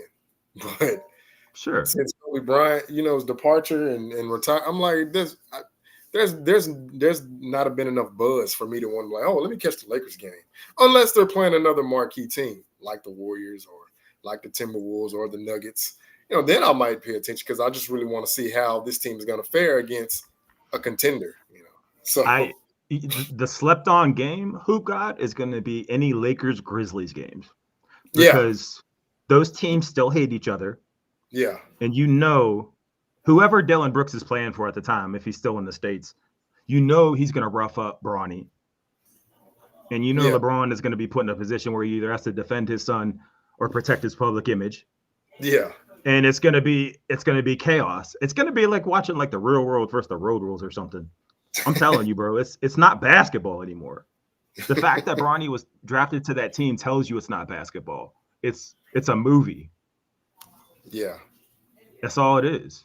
I think like several people put that in the chat. Actually, it's all about the narratives. Oh, also shout out to Sports and Fitness and Michael Jordan fans and that whole crew as also people that try to share the truth. Oh yeah, definitely. You got to Truth out there, man. We can't let these narratives just take over like this. But no, I'm just looking at it like this is the precedent that the commissioner is establishing, that we're going to promote mediocrity. But I wanted to also mention too, no, this won't be his last season unless he announces it before the beginning of the season. Because no, he most definitely wants all that praise and gratification. Like he's the epitome of self-aggrandizement. So no, there's no way he's gonna take a season and all of a sudden come out halfway. I'm gonna retire. Oh no. He wants to make sure he gets all the praise and we love you and all blah blah blah blah blah. Hot take. Here's a hot take. I'm thinking he may not do that like season long goodbye because I think he's worried about getting booed by everybody, and I'm dead serious. I think he's worried about his legacy being screwed up by getting booed by everybody. Because when he won the scoring title, nobody gave a shit. Nobody cared. Like they stopped the game. You know, the security like forced his family onto the floor to take a picture with him, and they didn't want to be there. It was uncomfortable. And that was, I mean, for whatever you say about the scoring title, it was a significant accomplishment. Mm-hmm. And nobody gave a fuck. Because who cares? Just like, who cares? Can you tell me who the last MVP of the Olympics was before LeBron James? I only know Kevin Durant because I researched it. Right, you had to look that shit up. And before him, it was Manu Ginobili. But I'm like, I didn't even know that. Yeah, why aren't we hearing about these guys? Like, right. They're going to give you the impression that LeBron is the first ever Olympic. No, he's not. Right. No, don't try to fool us like this. No, he's not. You guys didn't put this same energy behind Kevin Durant. You didn't put the same energy behind Manu Ginobili. Why are you putting this energy behind him? Putting the energy behind Manu Ginobili is just funny. That's just funny. If Kevin Durant gave a shit about basketball, he'd be the best player in the league. Hey guys, sorry about that. I got some. I'm going to let you guys continue to hold down the fort for a minute. I got something to deal with here. I'll be back in a couple minutes. You hear that? He said he's going to let us. He said he's going to let us. Let us, right. You hear that? Jesus see what I'm saying? How dare you guys? How dare you talk about the sensitivity? Him and his afro. Him and his afro are going to let us. Him and his appropriation are going to give us permission to keep talking. That's good. Thank you. Go ahead, God. You're good. Let me go review my acceptable vocabulary before I come back. I sent you a list. I don't understand why you're not going through it. Hey, so speaking on 2009, right now, I'm looking at these situations that play out because again, this is one narrative that I'm going to combat. He doesn't have enough help. He doesn't have enough help. Blah blah blah. Okay, what happens when he does have enough help? Prime example. 2009, the Cleveland Cavaliers have the best overall record in the NBA. They're 39-2 at home. That's second to Larry Bird's Boston Celtics home record of 40-1. Now you're telling me that's not enough help? Okay, I'm going to leave that right there. Now you have the MVP. If I'm not mistaken, the MVP is the most valuable player who's expected to get to the championship. So no matter who you play against, he should be the X factor, regardless of the circumstances. That's two. Number three, you have home court advantage. What is the old saying? Role players play better at home, right? Feed off the crowd and the energy at home. Three, you have the coach of the year. So that tells me you've had the coach that was able to go out and put together a strategy and a scheme to defeat the other opponents out there that would led you to the best overall record. So no, you should be very comfortable in any scenario, whether at home or away. I mean, I'm just going off everything that's given to me at this particular time. You have an all-star, Mo Williams. Granted, he might have been a reserve, but he was still playing great basketball that year. And if I'm not mistaken, him and Delonte West were shooting 40% from the field, which is telling me that LeBron James has exceptional floor spacing. Is that not five things right there? Okay, granted. They go through their Eastern Conference. They just sweep through all those mediocre teams. The Detroit Pistons, I mean, at that point, they were just Lego toys just put together out there. There's no Ben Wallace, no Chauncey Billups. They just got Rasheed, Rip, and Tayshaun Prince. Right. So they don't have any of the guys from their title contending teams. They sweep through them. Cool. Gotcha. Now you go against the Atlanta Hawks. Do you even know who the best two players were that year? Give me a second. What year was this? This was 2008, 2009. Hawks. I'll give you one. Josh Smith. Josh Smith, that dunker. And Al Horford. Alfred was quietly like the LeBron killer for about 3 or 4 games. That's their best 2 players. Now they sweep them, right? Got it. Now you go up against a formidable opponent, i.e. a 50-win team that has great rim protection, and you wet the bed. Now, this is my thing, right? His fans will say, oh, he played great, but I always ask them this question. How come every game, all the games that in that 6-game series, when he went for 40 points, you lost. But when you didn't go for 40 points, you won. So now I gotta go a little further. Okay, so when he's actually playing team ball, it leads to success. But when he wants to play Bron ball, i.e. hero ball, you lose. Now, I'm looking at what was Orlando's strategy. Well, what is LeBron's weakness? Jump shooting. Man shot 29% from 3, for crying out loud. We know he's not a great free throw shooter. So in those fourth quarters, we know he's going to subsequently disappear because he doesn't want to go to the free throw line. So we got 2 things at play. Not only that, but Jameer Nelson, Dwight Howard's second best player. Well, I mean, some would say best player, but I'm just going to be practical. Second best player, but he's the point guard. Behind Dwight Howard is what you're saying, right? Right. Oh, so absolutely. You don't even have your second best player against a fully healthy Cavs roster. Now the decks are stacked in his favor. Remember, they always said he doesn't have enough help, and you lose. But then I got a better one for you. I think it was either game 3 or game 4.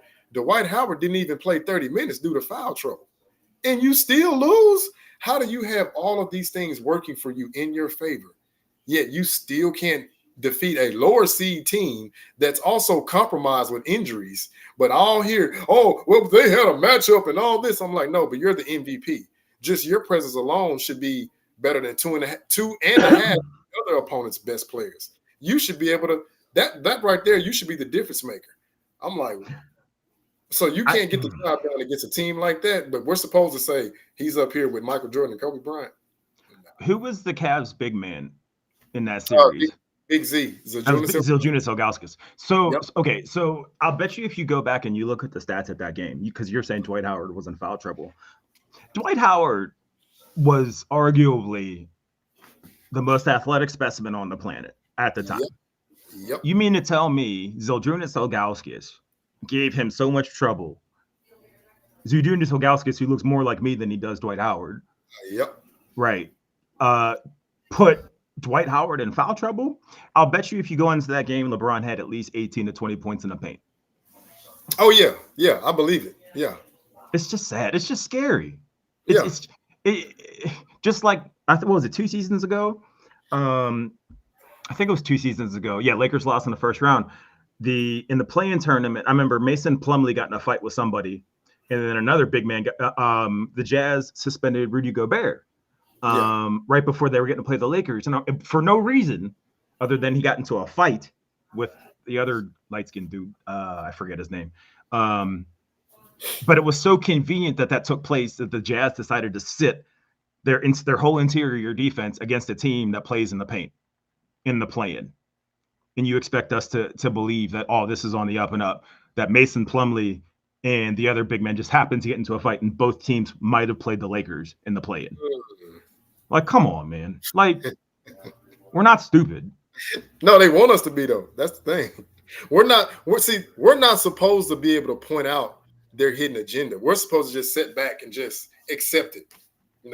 Right. Give us assume what we're giving you. Just believe it. Don't challenge it. No, stay asleep. Like, wait, what?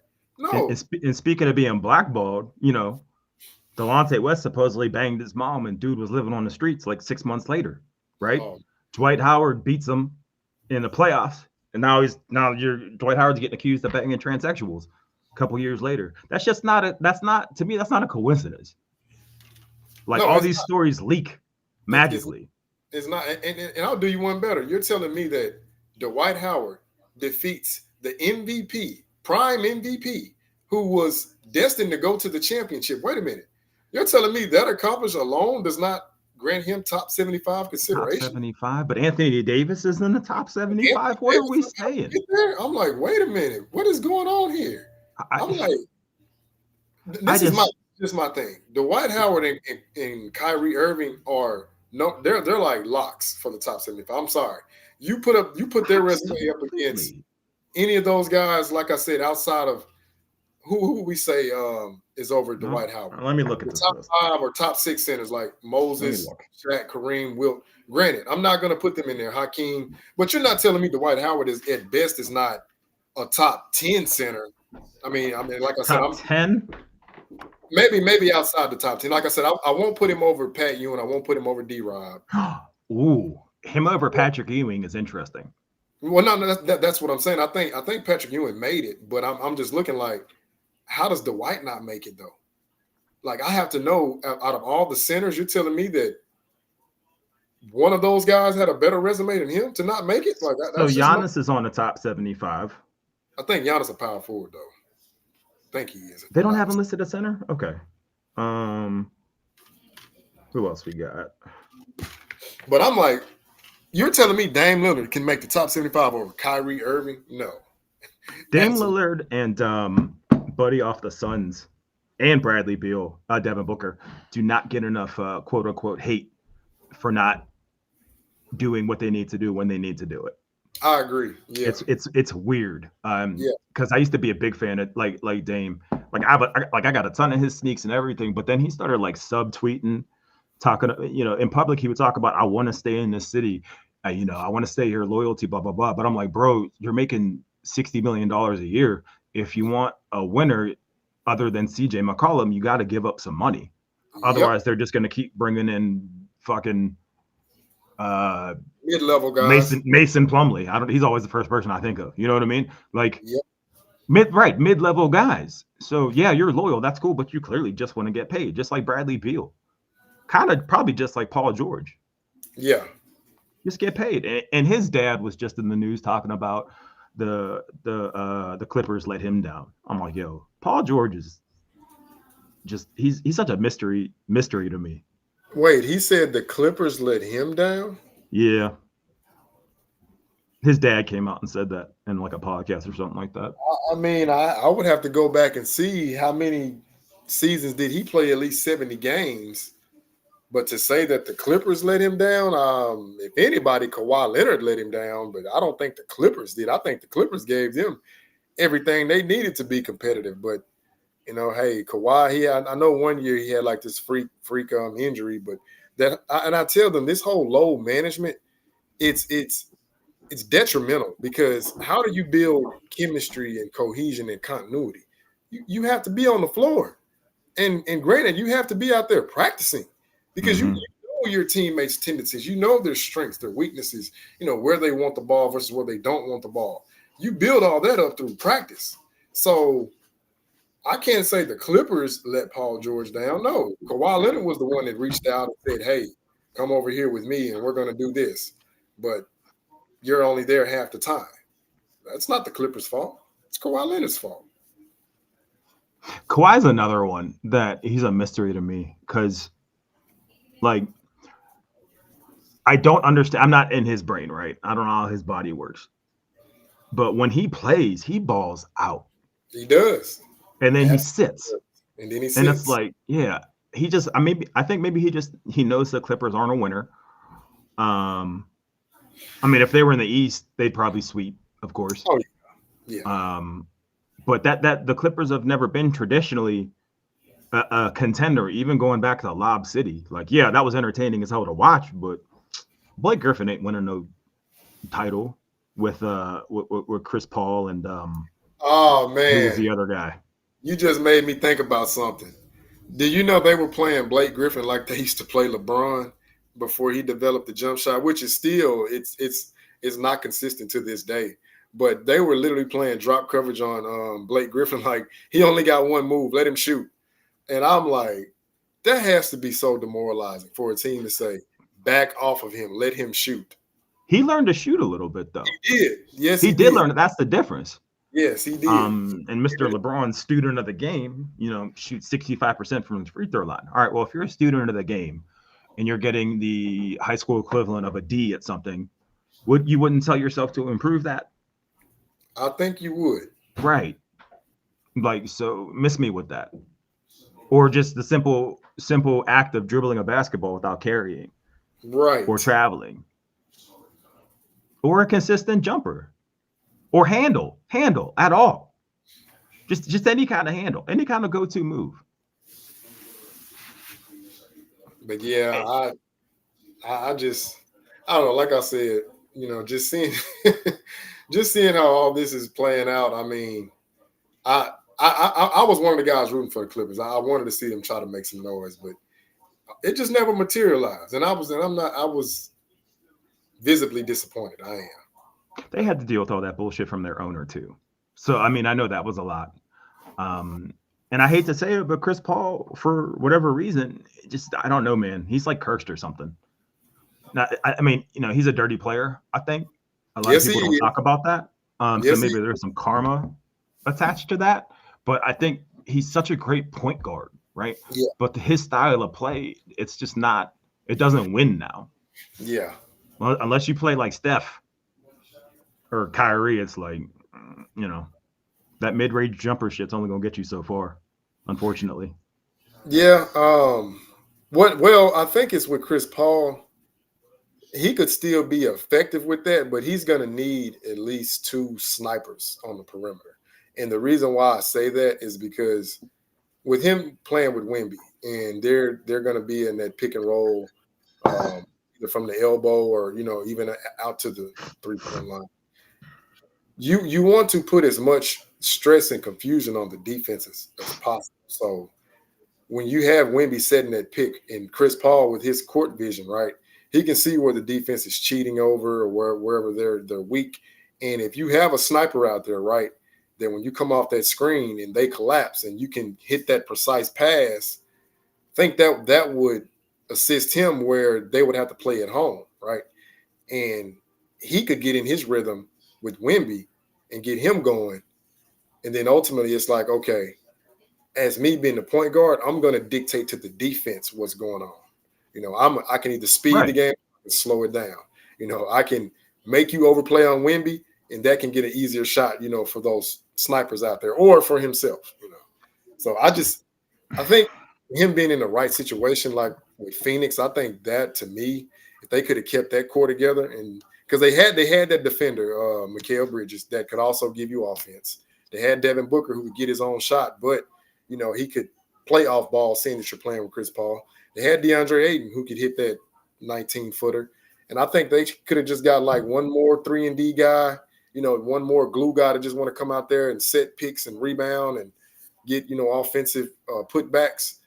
I think they could have done something. But, when they got Kevin Durant, they let a lot of defense go. And I just said, that was such a weird signing. And I think what a lot of people don't talk about is Kevin Durant's greatness. It is great, but his record outside of the Warriors is not too many people talk about how disappointing. Right.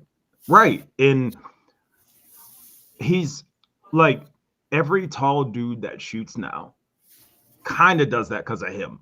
Maybe Dirk, but kind of does that because of him. And I don't understand why he would need an entire Warriors team to win a chip, except for I don't think you can win a chip with Devin Booker. You certainly can't win one with Bradley Beal. I don't know why he went to the Suns. He should have stayed in Brooklyn. Yep. For as weird as his weight management is, James Harden is a bucket when he decides to play or leave the strip club. Yep. So the right coach and the right leadership should have had the Nets have at least 2 chips by now. And you have a Ben Simmons that kind of plays basketball until he starts looking for outfits on GQ and shit. that team was stacked in the East. Yeah. I don't think they didn't have the right captain commanding that whole ship, because you have to have somebody that's going to hold those guys accountable. And to me, Steve Nash was just a yes man. He didn't have no authority, no say so, and those guys just pretty much treated him like a red carpet. They just walked all over it. They said it publicly. Yeah. They said, Kyrie said, we don't need a coach. I said, yo, that's bold. Right. That's bold. You're not going to say that to a Tom Thibodeau. You're not going to say that to a Steve Kerr. Phil Jackson. Phil Jackson. Ime Udoka. You're not going to say that shit to Pat Riley, Mike Malone. No, those guys are going to put you. They're going to establish the precedent from day one. Hey, I'm the coach. You're the player. Sit down. Go sit down. Don't get above the hierarchy here. See, but when Steve Nash, this whole everybody trying to be inclusive and player empowerment, see, that's where it comes back and it bites you in the rear. Because when you empower these players too much, now there's no authority there. That didn't happen with the Bulls. Like, you never saw Michael Jordan trying to overtake Phil Jackson. No, he understood. Phil's the coach. I'm the team captain. Right. Phil, MJ, Scotty, everybody else. It's not MJ over Phil. No, just like with the Spurs, Tim Duncan understood. Pop, he's the captain. I'm the first lieutenant, general. It has to be that hierarchy there. So your team, and look, Belichick and Brady. You usurp the coach. You allow the coach to coach. You allow him to put together the plan, and as the best player, you go out and execute. That's the formula for success. But no, I just think had they had the guy Jacques Vaughn there before Steve Nash, I believe they could have done something. Because to me, he would have been a guy that would have established that precedent early on, and they would have followed suit. I agree, and unfortunately, even the whole Steve Nash hiring had a whole racial component behind it. Because the first thing they came out and said is, well, how come this coach didn't get a shot? How come this didn't coach? And so on and so forth. I think Chauncey Billups was like the first name brought up. Yeah. And see, to me, that makes sense. That I get that, right? Like, there weren't not a lot of other coaches got opportunities, right? And there could be a racial component. Although Steve Nash is Canadian, so that's kind of like, I don't know what that is really. Yeah. But when you got LeBron and Clutch coming out and saying Phil Jackson's racist because he said posse, I'm thinking to myself, like, yo, this man coached nothing but black men for like 30 years. I think that if him saying the word posse strikes you as racist, you're probably the one in the wrong. Yeah. Like, I hated that. I hated that it had to be addressed. I hated that he had to semi-apologize for it. Because that's where we are now. And the question I was going to ask you is there a coach out there that actually runs his team? Yeah, I believe the Celtics, the guy that took over for Ime Udoka. For Ime. Sure. Okay. Yeah. Okay. Yeah, I believe, of course, Ime Udoka down there with the Houston Rockets. I believe he actually coaches them. Who else? Of course, Greg Popovich is, he's coaching the Spurs, no doubt. But they're few and far between. Tom Thibodeau with the Knicks. And I may be leaving out a well-coached team. Who was that? They are a well-coached team. You're right. Yeah, like I said, I may be leaving out a few, but yeah, they're still, some of those coaches who can actually coach their team without, player involvement. Look at Rick Carlisle. He was the coach of the Pistons when they won, right? Like with no All-Stars. I think that was Rick Carlisle. That might have been what's his face? Brown, who used to coach the Sixers. Never mind.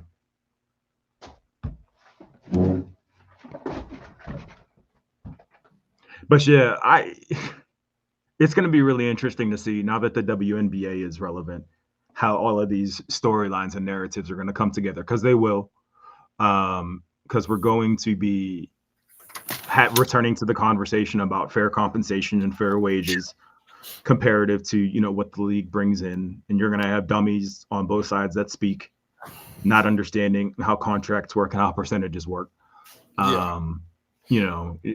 So I'm looking forward to that side of it, because I don't imagine a lot of good basketball being played this year. Like, Ja Morant's back, so it's going to be him running into the paint, trying to dunk on 6 people at a weird angle.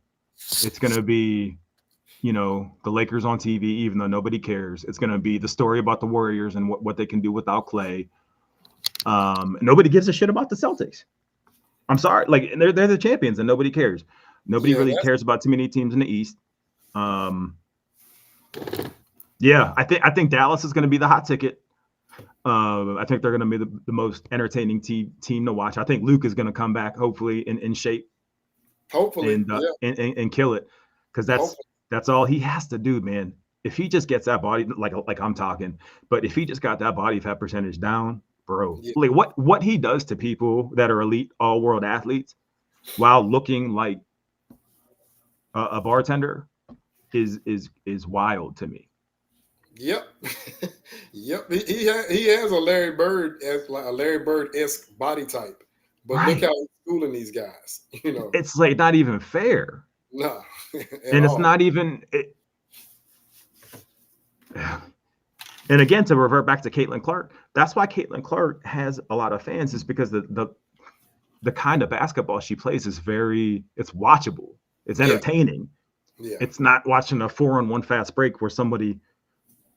I don't want to insult the WNBA, but it's a better brand of basketball now. Oh yeah, for sure. Yeah.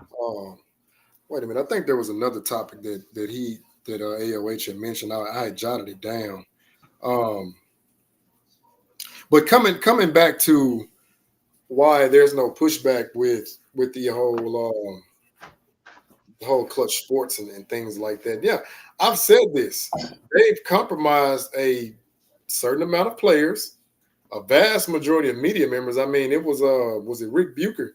He was the one that leaked out that he got emails trying to buy him off to vote for LeBron as MVP. Now, I'm looking at that like, you have to be beyond insecure to go to the links to try to buy off MVP votes. I mean, like Rick Bucher said, you're not even the best player on your team, but you want MVP considerations? That is diabolical. I mean, is nefarious a good word, or should I find one a little bit more severe? Like, no, nefarious is too intelligent. I'm like, you're that obsessed. You can't even get the MVP, but you at least want votes? Did he get any votes? No, 0. Got 0 votes. But yet you're out here trying to buy people off to put your name on the ballot. I'm like, that's embarrassing. But see, again, when you have those agendas and you have those motives, it's never going to materialize into nothing successful, because you're not operating in good faith. You're operating in conniving. You're trying to go out here and manipulate people. But when you go up against a team who does not fear you, like the Denver Nuggets, you just get embarrassed and they just sweep you right on off the floor. Nothing to see here. Just sweeping up garbage. Who was on the Cavs team LeBron's second year? I know the first year it was like him, Darius Miles, Ricky. Ricky, what's his face? They had Jonas Agaskas was actually an all-star his second year. Yeah, he was a monster. They had that dude that looked like Sideshow Bob. Let me look that up. Villa something. Shoot. He was so goofy and awkward. Oh, Verjao, Anderson Verjao. Oh, I couldn't stand that dude. I remember when D-Wade dunked on him. I was so happy. He put him on a poster. Yeah. But I'm trying to think of when he started getting like all-stars on his team, because I feel like it happened before he went to Miami, just not on the same level. Like I feel like wasn't like Rashard Lewis, was he on that? No, he was on the Heat team, not the Cavs team. So his second year, let me find the starters. Minutes per game. So it was Jeff McGinnis, Zajunas Ilgauskas, Drew Gooden, Ira Newble, Eric Snow, and Eric Snow was the last of guys who were getting at least 20 minutes per game. And then Anderson Verjao, he was the energy guy. They had Sasha Pavlovich, those were the reserves. Ira Newble balled a little bit. Yeah, being in the Eastern Conference, that team was good enough to make the playoffs. Really? That seems like such a bad team. Well, you got 3 other guys in double-digit scoring: Drew Gooden, Wow. Ilgauskas, and Jeff McGinnis, and LeBron's leading the way with 27. That was his first MVP, right? His second season? No. He didn't get MVP until 09, 4 years later. Okay. 05, who won the MVP that year? Steve Nash won it. Well, that's when they said he took it from Kobe? Probably They so. said he took it from that year? Probably so. I'm gonna look up the Nets and see. Because I'm trying to remember the other powerhouses in the East back then. Like back then, Chicago was a powerhouse because of Derrick Rose and what's his head?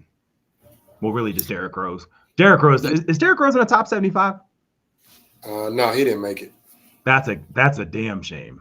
Now, I'm glad you said that. You're telling me that Dame can make it, but Derrick Rose doesn't, and he's an MVP? That's weird. Yeah, that's very weird. That's very weird. Dame's success is, gosh, because it's gonna make me sound like a hater. It's unwarranted. It is. Like when he was with Portland and they were going back and forth, like him and Russell Westbrook and all that, like, yo, those were entertaining games and it was Dame time and all that stuff's awesome. But like, yo, he's never been in the finals. Never. I don't understand that. The finals, but yet he's in the top 75. Okay. Yeah, actually, you know what? Let me take a look at that. That's a whole separate show, this top 75 list. But let me take a look at that, because the fact that Dwight Howard's not on there, the fact that Kyrie's not on there, because right now you can say he's probably the best handler of the basketball in the history of the sport. I honestly believe had Klay not got injured, he would have made it. But those injuries probably derailed him. But without those injuries, he's definitely making top 75. Is Draymond on the top 75? Hell no. Okay, I just wanted to make sure. So I'm gonna give you some numbers, and you tell me how this team sounds to you. Okay. Leading scorer 18.7 points per game. Second leading scorer 15.5 points per game. Third leading scorer 16.7 points per game. Fourth leading scorer 13 points per game. Fifth leading scorer, or fifth best player, 10.3 points per game. How does that team sound? Sounds like a dope ass team. Now, granted, they have no 20-point per game scores, but they have 5 players in double figures. So that's the New Jersey Nets, the 02-03 Nets. That's wild. Who was on that team? Jason Kidd. Hold on. Kenyon Martin. Kenyon Martin, Richard Jefferson, Kerry. Richard Jefferson. Yeah. My guy. Yeah. Those were like, the marquee guys. And then you had Lucius Harris, Jason Collins, Mutombo, the reserves. But I'm just looking at, okay, Jason Kidd can take this team to the finals with the similar, identical roster to what LeBron had in 04-05. He doesn't even make the playoffs. Minutes per game. Is Jason Kidd in the top 75? Oh, yeah. Okay, good. Okay, good. Even without the championship, which furthers a minute, but he was gonna make it. He was gonna make it regardless. Okay, good. Yeah, good. He also had one of the greatest coaching decisions in the game ever when he had his player trip into him and spill water to cause a delay of game. That shit was genius. But now they just do it by flopping. Yeah. I really hope that's another thing. The whole flop rule, there needs to be, and it's not even just LeBron and the Lakers. Like, it's a $5,000 fine that should be given out at least 10 to 12 times a game.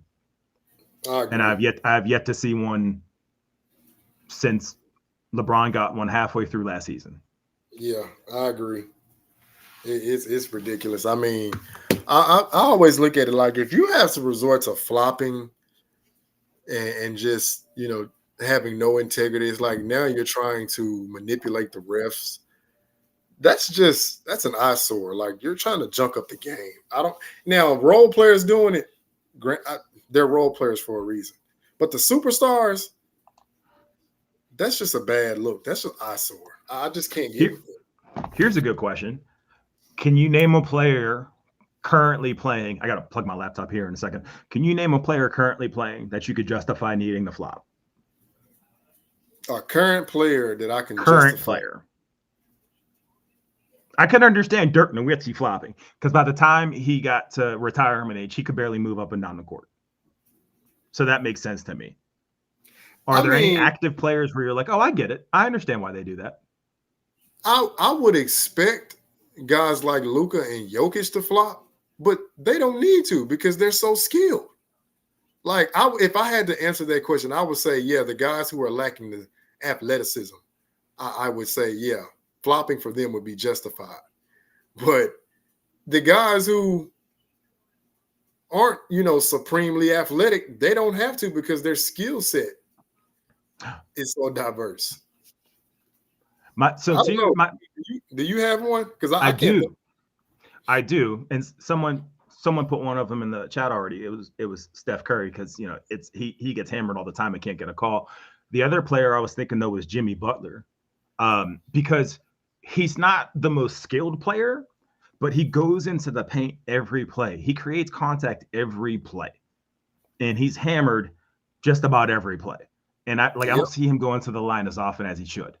Because he plays with heart. I think Russell Westbrook's another one that if he flopped, I wouldn't be mad at it. Because he goes to the paint and he gets hurt. He gets hammered. So that would make sense to me. But anybody other than that, like, I feel like if you don't have the will or the want to go up and down the court and try your best to do anything other than flop, then you probably shouldn't be out there. But if you're trying your hardest and your shit ain't working, then I could understand it here and there. Occasionally. Like, yo, give us a call.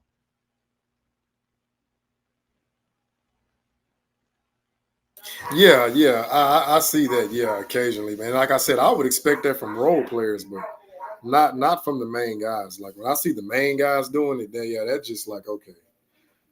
You think Steph flops? No. Okay. No, I've never legitimately seen Steph Curry flop. Like, it's just blatant, Now, do I believe guys may sell calls? Like if somebody hits them and they kind of like over accentuate a little bit, possibly, but just like flat out flopping though, like no, like Marcus Smart, for example, bro, you don't need to, when he threw himself out of bounds. Right. If you're supposed to be this hard-nosed defender, what are you out here flopping for? I just know I've just never bought into that. I feel like that's just it's an eyesore. It's just ugly for the game.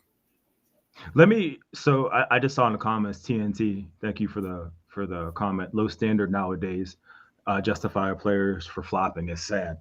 I agree. My justification is only in the sense that it's kind of like when evil's winning and we're not doing anything about it, then you might as well just try just to catch up, because flopping is winning right now. And eventually there has to be a balance. And so far, it seems to me that the majority of the players that do flop also tend to be kind of douchebaggy. I mean, historically speaking, if you look at the major floppers, you start with LeBron James, Vlade Divac, Manu Ginobili, Chris Paul, Draymond Green. Who else flops like horrifically? You just named them, buddy, from Marcus Smart. Like players, Patrick Beverly, like players that are typically known for kind of being chippy to begin with. So if a player that does try their heart out, does try to sell a call, I'm less mad at that. I'm less mad at that. I can see that. But there's a lot of people in the chat. Like I understand where you're coming from. You're not supposed to lower yourself to that level. But eventually it's like, yo, if I'm a player and I'm like on the Lakers, for example, I'm like, yo, fuck this. I need some shine. I scored 18 points and I had 12 rebounds and we won. And ain't nobody talking about my shit. But LeBron had 9, 8, and 13, and Sports Center will open with he's the first player to do that in the month of November, during Mercury retrograde. Like players need attention. They need attention to make money, and the NBA does such a poor job of marketing anybody outside of like 3 players. Yeah, it's sad. It's bad business. I mean, obviously it's not bad business because it's a $1 billion industry. But once LeBron retires, I hate to say it, they're screwed because Anthony Edwards just put his foot in his mouth, so he's not going to be the face of nothing anytime soon. No, not until he wins. I mean, Magic Johnson pretty much put him in his place. He doesn't listen to anybody and won anything. I don't blame him. But we do listen to players that don't win fairly often. I mean, they do a lot. I'll say that for the ones who hadn't won anything, they do a lion's share of talking about certain things, which is just mind blowing to me. Like, what can you tell me? What have you won? I mean, I just want to know, Well, that was the. Go ahead. I'm sorry. No, I was just saying, if that player is going to speak on a particular topic or a particular area, because again, he said, this is what he said verbatim. I haven't watched much. Gotcha. Nobody was as skilled as Michael Jordan. That's a contradiction. I just said it's just youthful ignorance. That's all he did. He just displayed he's still young, he's still learning, and yeah, he just pretty much contradicted himself, which I expect a young person to do. Yeah, they do that because they don't fact check, which is why every time we have one of these conversations, it's like, so I'm gonna bring some facts, but the majority of what I speak about is just it's opinion, and it's based on what I've seen, 30 years ago versus what I've seen today. That's called context for people that don't understand that. Yep. And people ignore that because they watch 15-second Vine clips, or Jesus, I just said Vine. 15-second fucking, what's the other one? What's the one you use? TikTok. TikTok, thank you. They look at TikTok fucking clips of, LeBron hitting this miracle fadeaway jumper off the backboard against the Wizards, and everyone, everyone's all surprised and shit. And I'm like, he ain't do that shit on purpose. Why is this a story? Who cares? I mean, I'm just trying to understand when they do that. I'm like, okay, well, why didn't he do this against the Nuggets? You're a hater. Oh my goodness. Yeah. I thought it was playoff mode. Didn't he say something? He said something about playoff mode, I thought. And then they didn't make the playoffs. Okay. Well, so he was wrong then, right? No, you're a hater. Oh, okay, cool. All right. Yeah. But he deleted that tweet about our age, right? And our personnel. He deleted all that, right? Well, you're a hater. Oh, okay. All right. Cool. Yeah, like I said, I use their own logic against him. I mean, it's like he says this, but then when we actually hold him to that standard, now it's called hating. Okay. Right now I don't want to talk about it. Yeah. It's just funny how that works. I won't say anything until the next episode of The Shop, which is produced by my buddies. And they ask me questions about how long I've been the GOAT. Or when my next movie's coming out. Where's AOH? Did he get like kidnapped or swatted or whatever it is that the kids do when they call the cops on you? Something happened because he's disappeared for quite some time. He sure did disappear. I wonder if all that racist shit. I wonder if all that shit he spewed, they got him. They kicked his door down.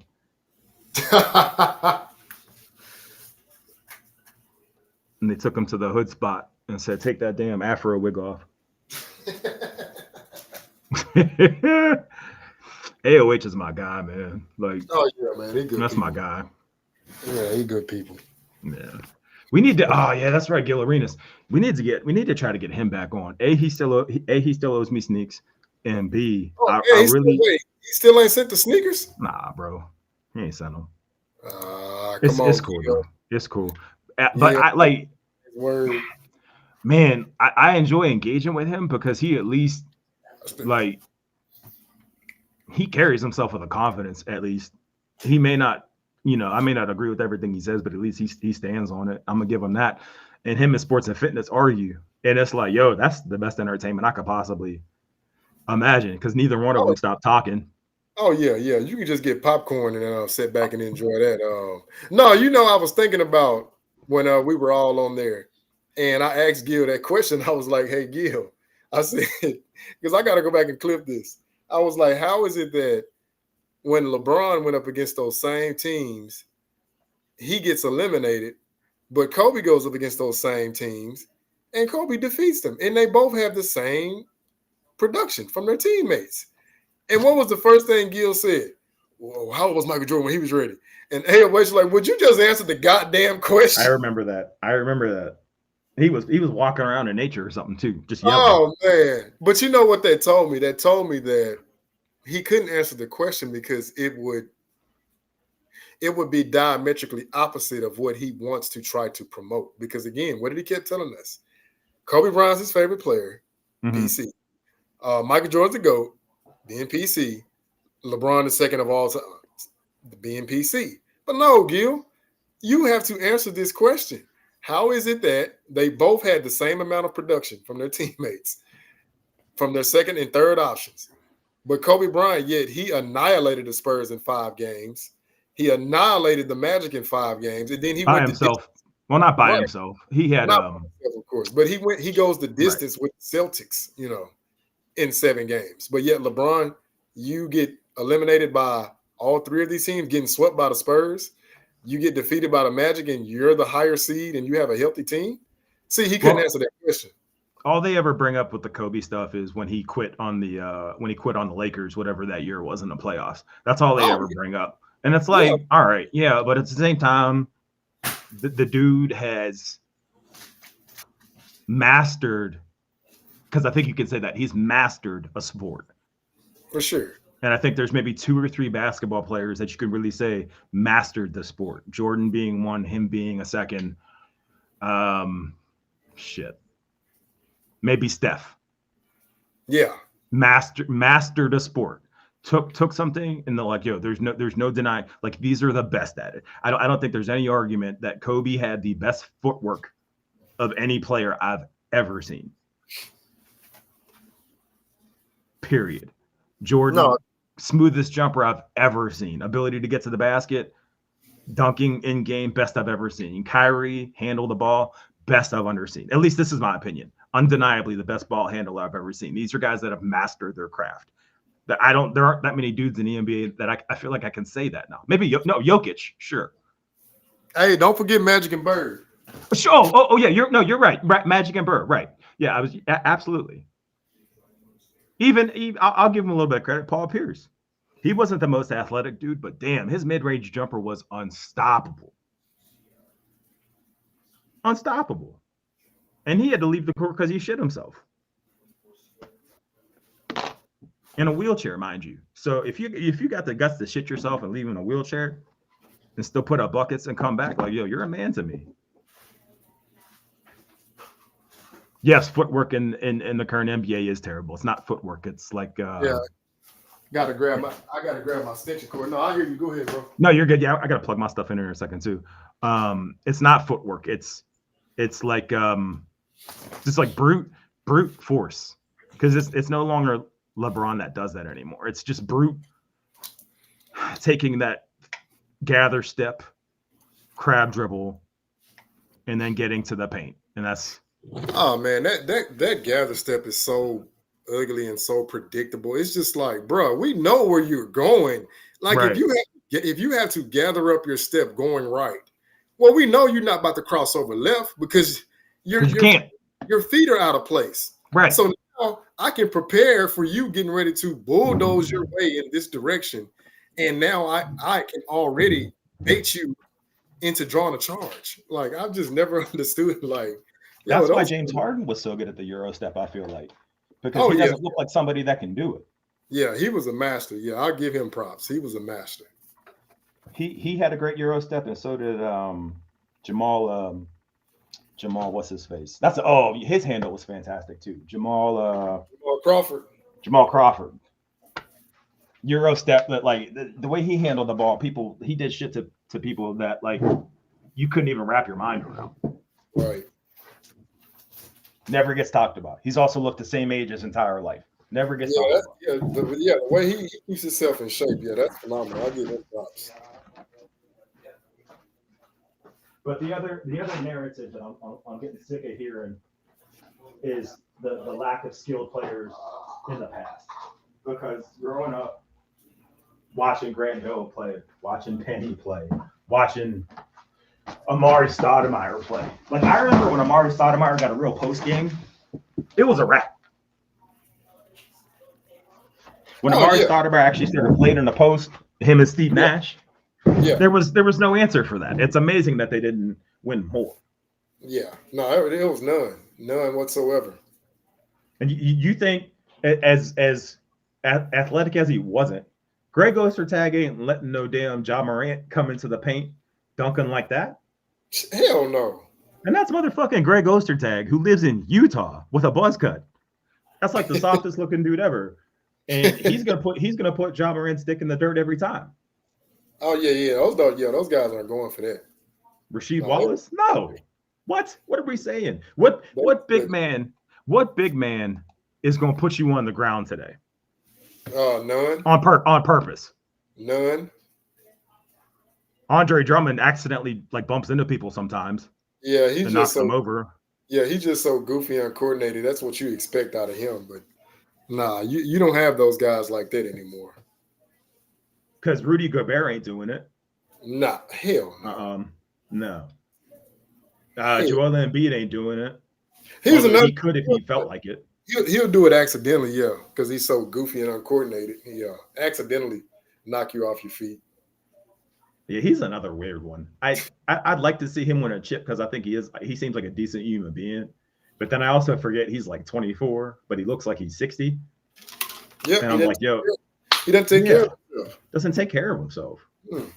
Oh, yeah. For as gross as he is, you think Karl Malone? Yeah, TNT mentioned the mailman. You think Karl Malone's letting anybody get in a bucket in the paint without an elbow to the face? Oh no, absolutely. No.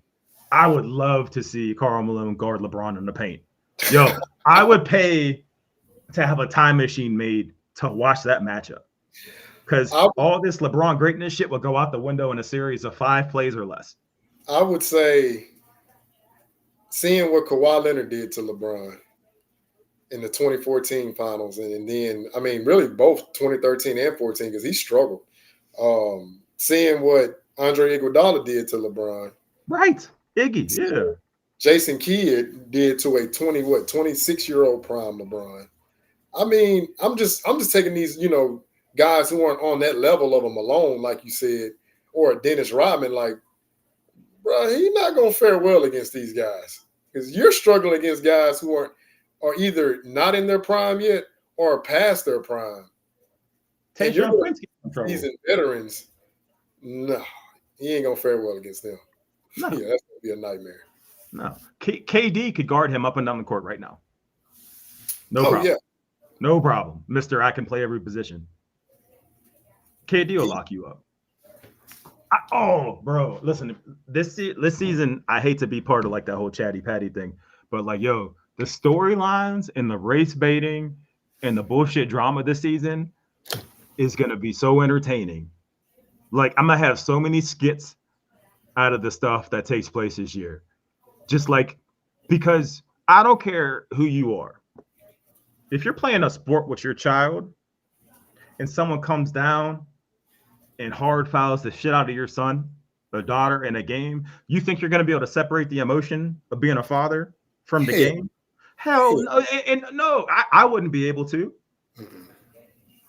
So it's not like baseball. It's not like Ken Griffey Jr., Ken Griffey Sr. It's a completely different dynamic. Yeah. Because Bronny's going to get – you thought they hammered Lonzo Ball when he hit the league. Ain't nobody like him. And that was just because of his dad. This is LeBron's kid. And let me say this. I don't blame him for not separating the emotion because that's your child, right? Right. But again, this comes with the territory. It's par for the course. You flex your muscles, you get him in the league. Okay, you know that it's not everybody gonna be singing his praises. So let's be ready for it. Do you think he's gonna start?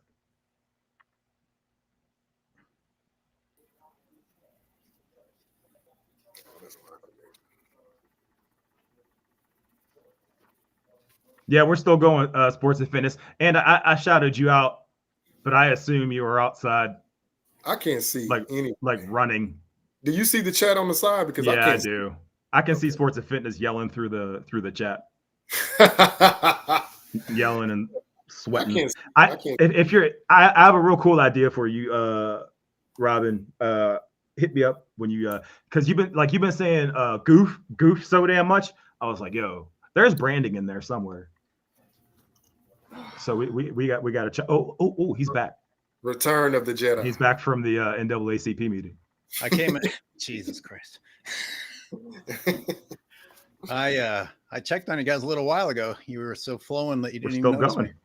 No, we noticed you gone. It was more of a free experience, more of a open platform to talk. The white oppressor. We felt more like a full person, not 3/4 of a person.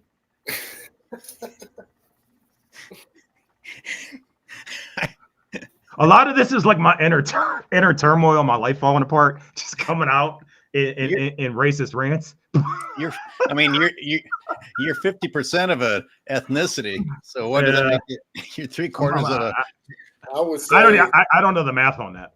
I would say this whole political campaign is not making it any better. But again, I don't indulge in it. I just look. We're not going political on here. Oh, it's not political. It's all jokes with me. I could care less. I know. I just brought it up because someone was crazy enough to say, "Oh, he has an afro." That's like racist. I'm like, yo, what the fuck do you mean? What are you talking about? Like that stuff like that just bothers me. Well, I touched on it briefly one time, but I could really make a whole show making fun of people that got upset about it. But here, I'll say one thing really quick. People say afro just because they're used to saying afro, but the A specifies that there's an ethnicity involved with it, which there doesn't have to be. There's all kinds of fros, of course. Of course, I used to have. It didn't look quite like this, but I had a gigantic head of curly hair. I just can't pull it off anymore. You did not. I did. I will email. Fuck it. I'll put it up here now. I don't care. I was going to email it to you. I'll send it to you right now. You can post it. I don't give a shit. Hey, did you guys get to the part of Dwight Howard revealing what really happened with the 2020 team? No. No, we didn't get to that yet. You guys got time and energy for that? Oh, yeah. Absolutely. Of course not. You're a bunch of unemployed black men. You see how I bet you he edits that shit out though. Who got it? Hell. What are you drinking? What are you drinking? You drinking Old E? Is that a 40? This is me being, I guess this is white. I actually went with a pumpkin ale. I got into the season when I smelled football in the air. Hey, wait, hold on. Hey, wait, it's Oktoberfest. It's Oktoberfest month, isn't it? Yes, Germany, it's in September, but in America, a lot of time they actually wait until October. I've never understood that. When I was overseas, that's when I first got introduced. I'm like, Oktoberfest. I'm like, wait, we're in September. Like, yeah, but it's Oktoberfest. I'm like, but we're in September. I just never understood that. I don't either. That's like I don't know why. I don't know why we called football when football already existed, and we only use our hands for most of that game. But or why is it called the Parkway when you drive on it? Why is it called a driveway when you park in it? My God, we're so philosophical on this show, aren't we?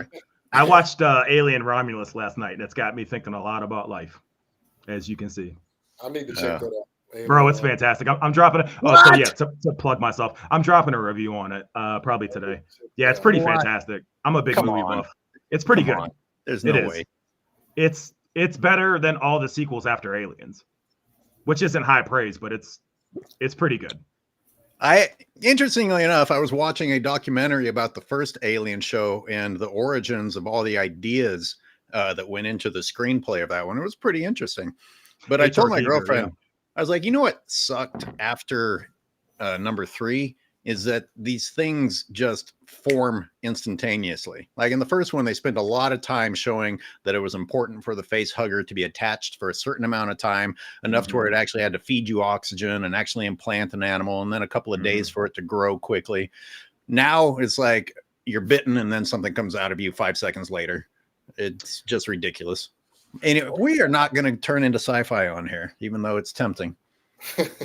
I can talk to you outside here because Romulus is a different direction completely.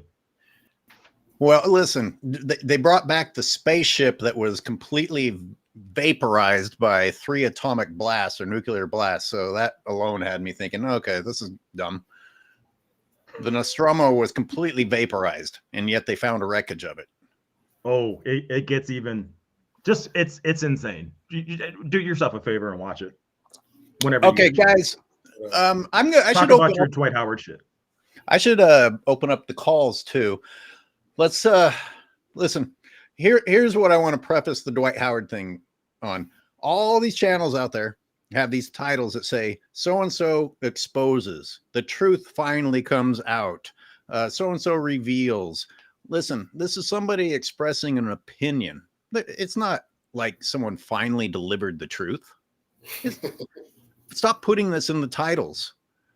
And listen, if what Dwight Howard was saying was true, we would have heard about it a long time ago, in my opinion, because this is the excuse-making world, and LeBron James needed a lot of excuses for the epic failures that have existed ever since that year. So to think that this was Rob Pelinka's fault and no one has said it until now, that alone makes me curious about it. And the other thing is that don't we know that LeBron James wanting more stars was the reason that most of this was broken up? But hey, I'm not sure.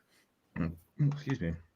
I mean, that's just common sense, and people lack the ability to just use simple deductive reasoning. Like, you don't even need the next level reasoning. That's just simple. Well, hey, I mean, the title said that he revealed the truth of what happened. So I would ask, how exactly would Rob Pelinka be responsible for that when, if I'm not mistaken, they gave Kobe 3 trophies right outside crypto. Then we know, like you just mentioned, it was LeBron James and Anthony Davis, being the yes man. They were the ones hyping up to get Russell Westbrook when Rob Pelinka was actually trying to get Buddy Hield, because what do they need? Floor spacing. We need shooting. But you want a guy who plays just like LeBron James, except he's 6 inches smaller. Yeah, that makes a lot of sense. Okay, but we're going to blame Rob Pelinka.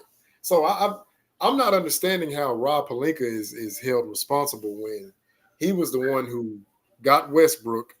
He went and got Andre Drummond because this is who these guys wanted. But when it doesn't work out, we got to do what? Blame, deflect. Okay. It just seems to me like Pelinka has done almost everything that LeBron has said or wanted, and now we're suddenly going to say, oh, but it was his fault in this one case, and we're not hearing about it until now. Let's also look at, wait, real quick, and then you go. Yeah. No, let's also look at Dwight Howard's situation. Dwight Howard was trying to get back into the league for a while, so he wasn't going to talk too much trash. Now he's trying to make himself relevant, so he's revealing the truth. Come on. It's the same Gil's Arena type of shit. Exactly. I'm a big Dreamers Pro fan, but it's the clickbait kind of thing. Yeah. It's not just Dwight Howard talks about. It's Dwight Howard reveals, or shocking truth comes out. And that shocking truth is like, Rich Paul thinks LeBron's the best player of all time. And it's like, oh, well, all right. That's great. Thank you for that. Because it's all sensationalized. That's what sells. We're not far off from, I'm sure, people using AI to create fake pictures, fake shit that didn't take place. Oh no, like his hair, like LeBron's hair. That shit ain't real. And I'm not joking, but that in itself is a fabrication. Sure. It's digitally altered on TV, on film. Like, there's none of it's genuine. And I hate to be specific to him, but that's a prime example. I got to find this picture of me with a fro because you're pissing me off, but go ahead. Okay. I actually am a little bit curious to see that. Please hold. Hey, Robin, are you able to sneak into a bathroom and call in while you're at work? We do have a caller, Jimmy James. Oh, yeah. Hey, can you hear me? I don't know. My video's not working for whatever reason. Hey, yeah. I saw you. I posted in the comments, but it seems like LeBron, what he does is he just like looks at the stat list and he's like, oh, whoever had the best stats last year, like I need to get that guy, because his whole game seems to be revolving around just getting a bunch of stats. So I mean that seems like to be the simplest explanation of why he gets, someone like Westbrook, when obviously like there's no reason why that would work. They kind of play the same type of game, except Westbrook was more energetic. He was a scapegoat too, Jimmy James. It was a win-win for LeBron, in my opinion. If the Lakers win and Westbrook plays well, it's because LeBron made him a better player. If they lose, it's because Westbrook's a ball hog and doesn't fit into the system. But where they put him in that system didn't make any sense. He's not a spot-up shooter. Jimmy, I liked your comment the other day saying LeBron can guard all 5 positions, but he doesn't. Yeah. That's funny.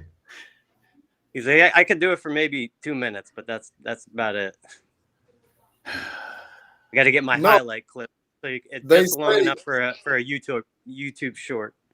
They say he can guard 5, but what they failed to mention is not effectively guard all 5 positions, because he's never effectively guarded all 5 positions. That's what they fail to leave. They always leave that out for some reason. It's like, are you guys strategically omitting this?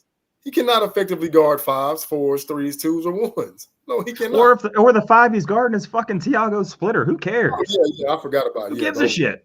Yeah, he can I'm guard 6'1", but I got 240 pounds on me. I'm pretty sure I can at least maybe stand behind Tiago Splitter and maybe push him a little bit. Well, they've been saying this for a while, and I actually did a video on it like maybe 2 years ago already. And I said, look, you are saying he's guarding a different position, and yet his role on the floor didn't change. Like, his role on the floor didn't change. What the hell are you talking about? He's in the same floating down on the baseline spot, even when they announce that he's guarding a new position. Oh, you're right. You called that out the other day. He just floats. Jimmy, are you still there? I am. That's pretty much all I have. I was going to let you guys go. I appreciate your support. Appreciate you calling in. All right. Have a great weekend, guys. You too. You too. So he's the 6 minute floaters. Right. When's the last time you saw him guard a center straight up? Other than Jokic, you absolutely abused him.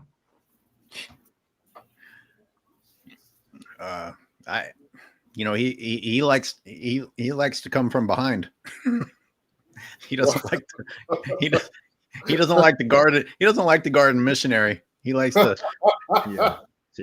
he likes to do what Barkley says. Imagine tapped out banging and banging. He likes to bang him from behind. Yep. I will not have a segment of the population come after me. Hey, that's one demographic I'm not part of. Straight biracial male. So I didn't even mention sexuality. I sent you some pictures. LeBron likes to. Oh, he's sending me pictures. I sent him, and if you can maybe share them with whoever's watching, because I don't like being called a liar. I don't like being cut off. But I never wanted a dick pic, and it's about as small as I thought it would be. I'm a truthful person. I created kids. I mean, I guess it's decent. It's a decent size. I mean, I made it in there. Yeah. I made babies. I mean, how bad could it be? My God, what are we talking about? What has happened to this show? Steam engine fucking. Do we have a call her? I should have People talked about calling in though. Well, I know I should have put the link up earlier and I got called away. It was a really dramatic issue in my life. Just trust me. And I'm not going to tell people about it because that's not my style. But I will send you well wishes anyway, sir. A couple of people were shot. I'm currently bleeding, but I came back just to try and finish the show because I'm that dedicated. I take back my positive sentiments because I thought you meant that shit. I mean, I didn't walk away for no reason. Okay. It was some white problem. God damn. Your accountant is late. Say something. Engage in the racism. Otherwise, I just look stupid. Well, I kind of wanted to save it for the race episode. Oh yeah, we'll save it. Yeah, okay, we'll save it. And maybe we don't have to. Here, something else I just watched. A documentary. I watched a doc. Here, we'll talk about this one because it's kind of light. I watched a documentary on the album Thriller last night. And apparently MTV didn't want black artists on. I'd never heard that before. They said they had to fight to get Michael Jackson, of all people, shown on MTV. And like, that is hard for me to wrap my head around. That's like as dumb as it gets, but I don't know if it's true. Oh shit, it's Dallas. I gotta let Dallas on. Dallas, What's up? I just got a chance to tune in. I was at work, but I saw that y'all were live. I said I got to come and holler at the dudes, man. I appreciate it. No problem. And this is a rant that I have today. For one, with these former players like Gilbert Arenas and all these guys that got shows. I think the thing that bothers me the most is when they make these outrageous statements and nobody really calls it out. Like they kind of like, I'm looking at, like when I watch Gilbert Arenas sometimes just for shock value. And I see Kenyon Martin sitting there and I see Brandon Jett. I'm like, now, of all people, Kenyon Martin, you should be calling a lot of this stuff out. Like when you say something as dumb as Michael Jordan never played against the top 5 players in the league, that just sounds stupid because you're saying it's guys that it's better for you to say who were the top 5 guards at the league at the time that Michael Jordan played, because it's going to change based on time. So you can't say, let's say if you got Dwayne Wade rated 3 and Kobe rated a certain number in that top 5, it's like, how are you going to play against those guys anyway? But when you say, you would think these basketball guys would be able to counter that instead of sit there and be like, yeah, that is true. Or he'll go on another channel, you will see a little young guy like, yeah, that's what I'm trying to say. That's what I've been saying. I'm like, hold on, y'all. That sounds dumb as hell. Yeah. Why are y'all not calling that out? And even then when you start, even when Anthony Edwards came out and said what he said, I'm like, y'all know that sounds dumb. Instead of you to say, and even if you come out and you just say that sounds dumb, give us the people, give us the numbers, talk about the players that were good in the 90s that have skill, talk about all of that. You know what I mean? Like, talk about all of these players. And then on another note, when I think about some of the guys this era where they try to make them really, really great, I started looking at guys in the 90s and thinking about how great they were. I was thinking about Glenn Rice the other day, right? Now, we can look at Klay Thompson and be like, Klay Thompson's a Hall of Famer, got, 3 championships. But if you look at Glenn Rice and Klay Thompson's numbers are pretty much the same. Glenn Rice is just as efficient. And another thing that he has over Klay is that he's the guy of that franchise. You know what I mean? And this just was he just so happened to have to play in an era where Michael Jordan was playing. It's a lot of players in that era that were really good. They just played against a guy that was just not going to lose. So it's kind of like, I'm just tired of people not calling them out. That's why I like your show.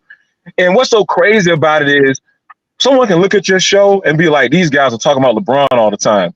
It's not that. It's the fact that nobody will call it out. So it looks crazy because everybody just kind of says it. And then you got NBA players that kind of go along with it. So the average person walking around is like, yeah, that's true. It's like, no, it's not true. All you got to do is research. And we got YouTube now. You can go back and watch. Yep. You can go back and fact check everything now and look at it. You can get it for yourself and say, okay, I can see what they're talking about. I can see, like when they go watch you all's videos. And you know what, Dallas? They don't even have to be ready to name the names. All they have to do is ask the other person a question, like name exactly who wasn't talented, or name exactly who you don't think was a good defender against Jordan. And they don't even do that. Like, all you have to do is put the pressure on the host or whoever the dumbass is who said the dumbass thing. But the other thing is that Gil starts yelling. I've noticed that Gil starts yelling, and Kevin Garnett yells a lot too. And Kevin Garnett starts cussing pretty quickly. And sometimes Kevin Garnett says something that I kind of agree with, and the other time he's saying something like, "Is this the same human being?" Like, right. But it's just like if you're on their show, it probably isn't even worth it. You're like, okay, well, this child is going to start screaming if I say something that he doesn't want to hear. So, and it doesn't make the show interesting. And as long as someone is respectful, please come on here and let's have a debate. For some reason, YouTube started giving me feeds of Stephen A. Smith and Skip Bayless going at each other from like back in 2009. And you know what? It was interesting. At least they were actually going back and forth and talking about things that were real. Now it's just a suck off of everyone. They just pair each other up and be like, what would you like me to say today? Hey, and you know, go ahead, I mean to cut you off. No, let's go ahead. No, go ahead, bro. And the thing about it now, in this age of like every NBA player has a podcast, people just automatically feel like NBA players are right. It's like, no, they're not always right. Just because they play pro basketball, they can still say something stupid or not actually know the game. You know what I mean? Like even when I think because Gilbert, they say so much crazy stuff. I just like one day they were yelling and arguing about, I think they were trying to say Kobe was better than Mike, right? And look, Kobe is great. I'm not gonna, rest in peace, Kobe. I never was a huge Kobe fan, but I respect this game and I think he's a great player. But they were saying I wonder if Robin has anything to say about this topic. He's been going on this for days. I've never been a super Kobe fan, but I do think he's a great player. But it was just funny how they were actually trying to make it where Kobe was better than Mike. I was like, wait a minute now. Yeah. Like you're trying to say he enhanced Jordan's game just because he shoots more threes and he does a couple of more spins in the lane. I was like, no, that's Jordan is in another stratosphere. I mean, if you're gonna talk about Jordan, there's only a few people you can start comparing him with. I mean, he's monumental. But it was just funny because, like you said, all they did was turn into a yelling match. It was just like, I'm just gonna yell louder than you, and we're not gonna make any points. Like it's different if you're making points about Kobe and this person's making points about Joy, but you're not gonna make any points. It's just all opinion and loud talking. And Robin gets criticized for doing that, and yet Gilbert Arenas does the exact same thing. Yells. I've never seen Robin raise his voice a day in his life. but he be dropping some facts. He actually dropped some facts though. He actually saying something. These guys just be yelling, and it's just like, but you're not giving us anything you're not even making your case. Robin, you're not debaters. Let me, AOH, one more time to overtake me, and I'm gonna cut myself out. Oh, I know me and SNF kind of look the same, but we are two different people. Oh, you're muted. You fucking racist. Let me just get this point out real quick because I'm gonna forget it, and I think I already forgot it. Shit. Damn. Dallas, what were you just talking about? Sorry, real quick. What's the last thing you just? I remember everything. Stop being drunk and high on the show, and you'll remember. I remember everything you said. Just repeat the last thing you just said. I was talking about Kobe and Jordan. Okay. So did you guys notice that nobody really said, because I have Kobe up there, right? But nobody really talked about Kobe being better than Jordan until LeBron hit the league. And the irony is that LeBron fans always say, well, part of it's true, and here's why. Because part of what Clutch does is they raise up other players from Jordan's era to reduce his valuability. That didn't start to happen until LeBron became prominent in the league. Before that, nobody was really saying, oh, well, Jordan wasn't playing against anybody. Oh, Kobe, Pippen was this, Pippen was that. None of that happened until LeBron became the prominent face of the league. Now, all of a sudden, it's revisionist history. That's what I don't know why I forgot to say that, but thank you for bringing me back to, I will say to where I was. Mark Jackson did say that during, I think it was either the 2008 or 2010 finals. I think it was it Mike Green and is it Jeff Van Gundy or Stan? No, Jeff. They were like, hey, the conversation is happening again. And I will give Mark Jackson his credit. He was speaking emphatically. He was like, as of right now, Kobe Bryant will be right on par with Michael Jordan, or if not better, right? Now, I'm saying that because, like you said, a lot of these guys will try to revise history out here, i.e. club sports, to make it seem like Kobe was never part of that conversation. Now, with the age of technology, we could go back and put those receipts like, no, LeBron was not getting these comparisons. Kobe was getting these comparisons first. But y'all want us to pretend it never happened. That's It's fact. interesting. It's interesting that Dallas brought up Glenn Rice. I was watching an old game recently, and I was like, "Wow!" I mean, Kobe had Glenn Rice as like a extra, and people don't talk about all the help that Kobe had. I mean, Kobe had several super teams, and I'm so busy dealing with LeBron that I'm not going to waste time disparaging Kobe. But when Kobe was playing, I had plenty of negative things to say about him. But I don't want to turn off people on that right now because we've got a much bigger problem. I often say LeBron makes me thankful that we had a Kobe. It just keeps getting worse year after year. Robin, did you say your bit? Are you still at work? Did you run out to the parking lot? Yeah. No, I'm in the parking lot right now, man. I just took a couple of minutes here, man. I wanted to listen to what you guys were saying, man. I appreciate you guys having me on, man. You guys have me cracking up, man. You guys have me cracking up out here, man. You guys turned it into a comedy. Hey, Goatcast. You know what? I downloaded one of your videos a month ago that I wanted to do a reaction to. It's coming. I'm so busy with this other crap, but shout out to Goatcast. Yeah, for real. Much respect to Goatcast, man. We're trying to link up and do a live stream, hopefully in the near future, man. Hey, Dallas, do you still ball? Do you still play? I do. Yeah, I still play a little bit. Yep, keeping it real for us old people. You're still out there. Yeah, and what's so funny? I'm gonna leave this with y'all, and I'm gonna let y'all cook. I went and played. My nephew plays high school ball, and the team he's on is nationally ranked. But I gotta say, I don't know what it is. I don't know what happened. Something happened with this generation where they have a disconnection from adults. They don't really have to deal with adults in a sense. So it's kind of like they have this kind of very like lackadaisical type of vibe about them. So it's like I go out there to play, shoot around with him, and he's out there with his high school teammate, and they shooting around. Us older guys, y'all tell me if I'm wrong. When you go to the court and it's 3-4 people, the first thing you're gonna say is what? Hey, y'all want to play 21? Yes. Y'all 21 real quick?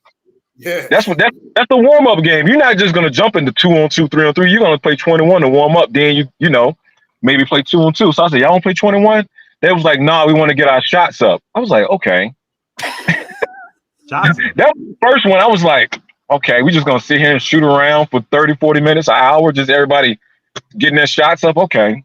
So, I go around, I'm sitting, and it's funny because the way that they practice, the way that they practice their shots, and y'all let me know if I'm wrong. I was younger and I was working on my game. I was going out and working on my own original moves that I saw that I would try to duplicate and put my own little on it. Maybe I'll dribble between my legs and spin this way. And that's what I was trying to work on. Whereas they're always like doing these shooting drills where it's like, I'm going to go over here and take 25 shots from the corner. Or I'm going to go over here and take 25 shots from here instead of like, oh, let me see if a man is guarding me and I can shoot a hook shot and shoot it off the glass. I'm thinking like that. Right. So it's like, it was just funny because they were doing all of that. And then these guys came to the court and these kids were a little more hood. You know what I'm saying? They came right to our court. It was like 8 or 10 of them came right to the court and they started shooting around on our court. They didn't ask or nothing, which is fine because we didn't own the court. So they came over there shooting around and they were like, finally it was like, y'all want to run full? And mind you, it's my nephew, his friend, it's another little boy. They looking like they don't know what to do. I'm like, why don't y'all just pick up 2 people? Hey, we already were here. How about we pick up 2 people and then we'll run against your 5? So I had to kind of mediate it to get them to do that so they can have 5 to run against this other team. And then to end the story, they were playing well, winning 12. They were up 12. They were going to 16. They were up 12-6. Don't you know they lost the game? Because all the guys did was start to press them and they dribbled too much and turned over. And instead of one of the guys that wasn't getting double team on the dribble, getting in an open space and say, hey, I'm open, get it to me, they just will stay so far off that you can pick that pass off. And I was just looking at them like, this, and the guys they were playing against are not good at all. They might have had one guy, but it's just that whole, that's how the NBA has affected it all the way down, where everybody got this attitude where it's like, I don't really want to compete like that. You know what I mean? I don't want to show that I'm upset about losing after having a lead. You know what I mean? But I'll let y'all, I'll that with you. I appreciate it, Dallas. I know you got to go. I'm going to talk about what you said, even when you go. But man, I feel like we could do an entire episode making fun of modern. For sure. I'm going to sit back and listen. Hey, Dallas, bro, I'm going to tell you the main problem. It's the AAU system. And I heard Jimmy saying this, the coach from UConn. He said when you go overseas, they're practicing 6 to 7 times a week. They're playing one game. In America, they're playing 6 to 7 games, barely practicing maybe one time. And what you just broke down right there, because I remember back when I would go play pickup, first thing we do, play 21. And like you said, during 21, okay, I'm like, hey, I'm gonna try this move. And I'm doing like, maybe 1-2 pull up, or if I'm in the post, I'm gonna hit you with that dream shake. When he cross you over, pump fake, up fake, and then all of those moves I'm working on. But now, like you said, I see kids when I go to the gym and all they're doing the shooting drills. It's I'm gonna try to shoot over here. I'm trying to shoot over here. But yeah, you apply a little bit of pressure to them, they fold. And I'm like, the AAU system, it's ruining American basketball. Kobe said it. Coach Jackson said it. It is ruining American basketball. Yeah, that's crazy. And you can't talk like when I talked shit, I talked shit in a creative way. Like it was supposed to be like kind of funny. Everybody can get in on it. And now everything's just immediately goes to pretending like they want to fight because they're so offended. Everybody out there is so self-righteous that you can't, they're worthy of being offended. But you notice these guys work on their sound effects as much as they work on their game. And this dude's pretending like he's doing shit with the ball. And I finally just took a step back off of him. And I'm like, okay, Michael Jackson, when you're done with your show and you're going to make some progress toward the basket, let me know and I'll play defense. And that was unacceptable. I wasn't allowed to berate somebody like that. But I mean, honestly, he was making no progress toward the hoop. But man, you were so. Oh my God, I could talk to you guys all day. This is crazy. It's the way they play is so.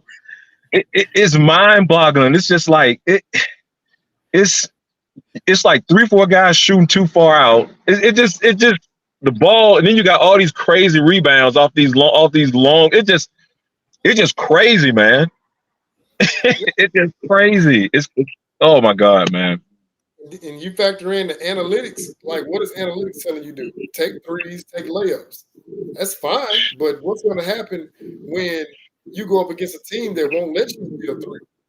What's going to happen then when they're going to run you off the 3-point line? What do you do then? That's these guys are all like backing up into the grass and into the park too whenever teams are being picked to make sure that they get onto the team that they want to be on. Like the sense of competition, the cowardice, all of it.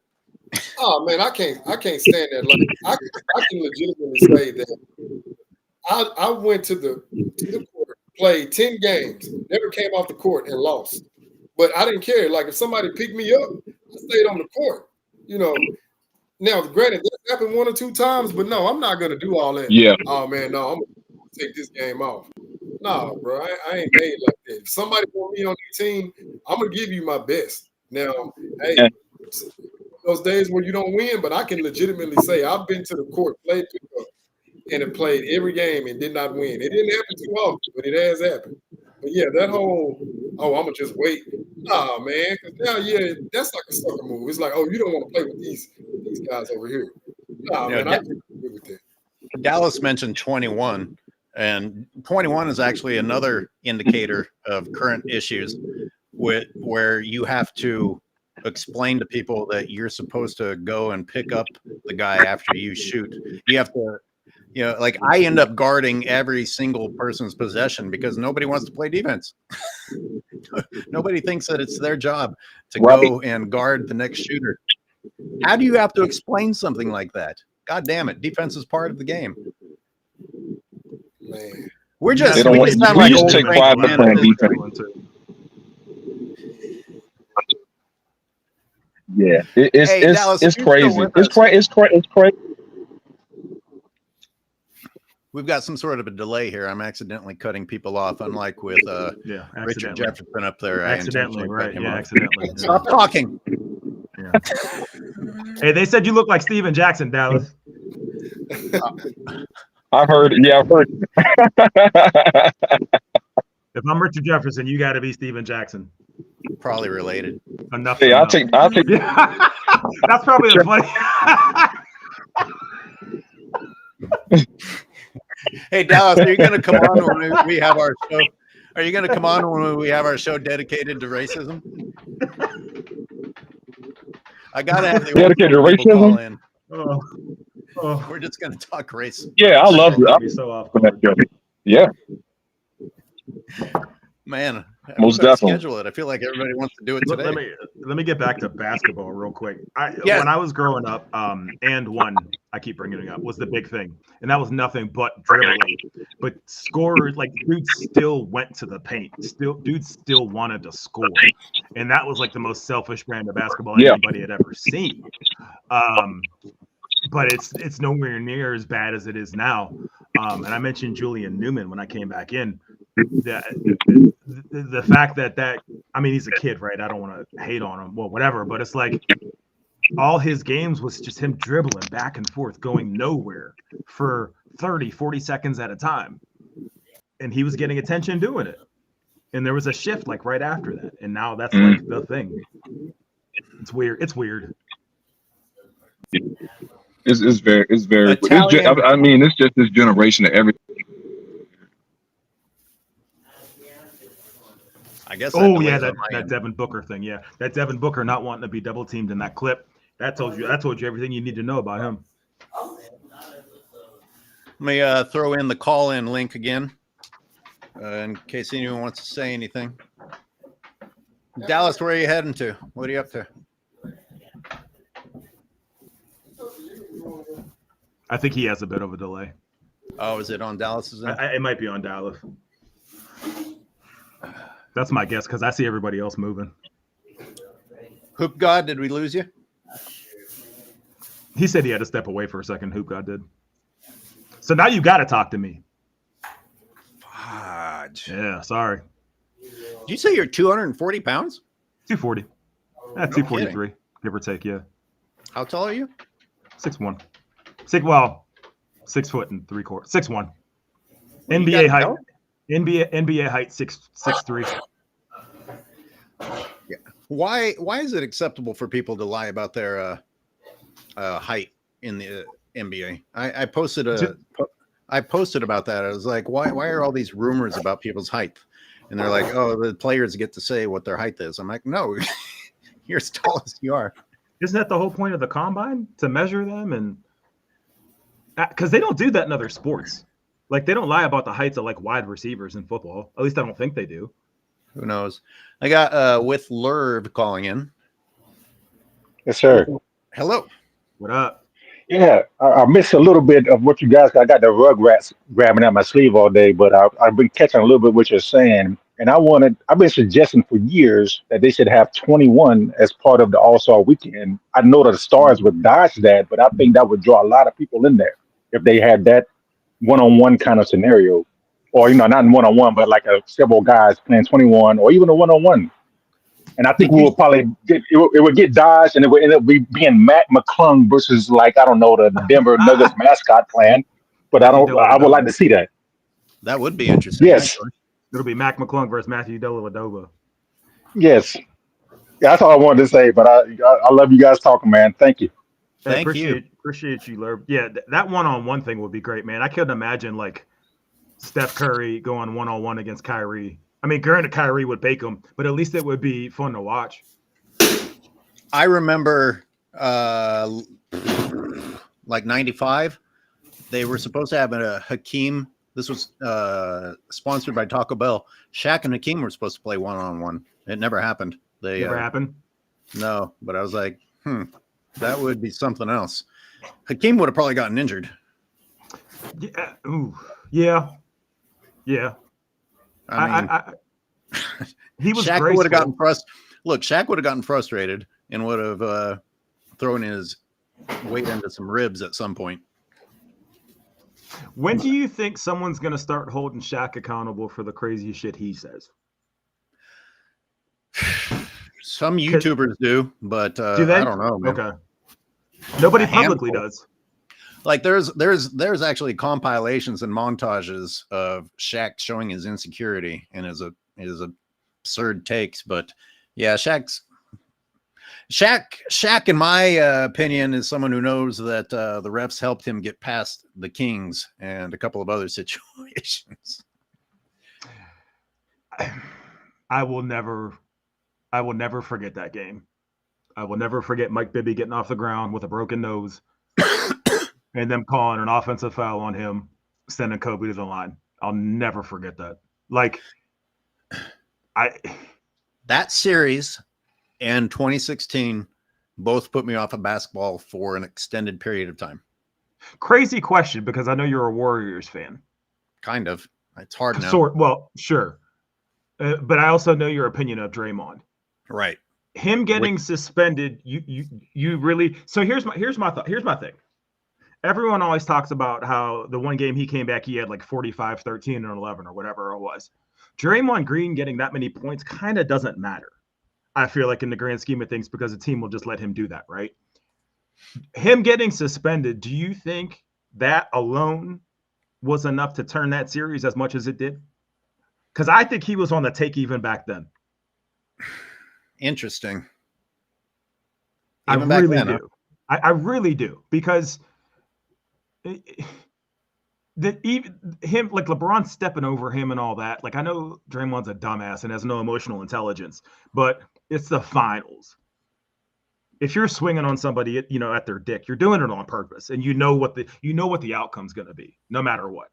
LeBron initiated that shit. Nobody said anything about it, and then Draymond gets suspended just also because of that, but because he had been an asshole up until that point. He was a business partner with LeBron that summer. So it's like, where's the conflict of, like, how do you not identify a conflict of interest?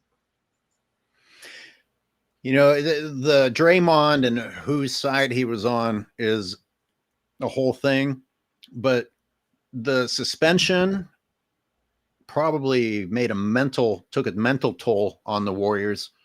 They started sending the message that you aren't going to be allowed to do certain things that the Cavs are going to be allowed to do. The reffing was not fair. Mm-hmm. I mean, you could look at the calls on Steph alone and be like, what the hell is happening? But, LeBron with the backhand on Draymond and then stepping over him, and that's okay. And then that was when LeBron started doing his wide-eyed, I'm going to deliver my dramatic speech shit, explaining to the world that he was a father. He's a father and a husband. I didn't know that. He's a father and a husband, and certain things you just aren't allowed to say. I'm like, who are you to tell the world what people are or aren't allowed to say? I didn't even know he was a father and a husband. That's breaking news to me. I only hear about his basketball accolades. Right.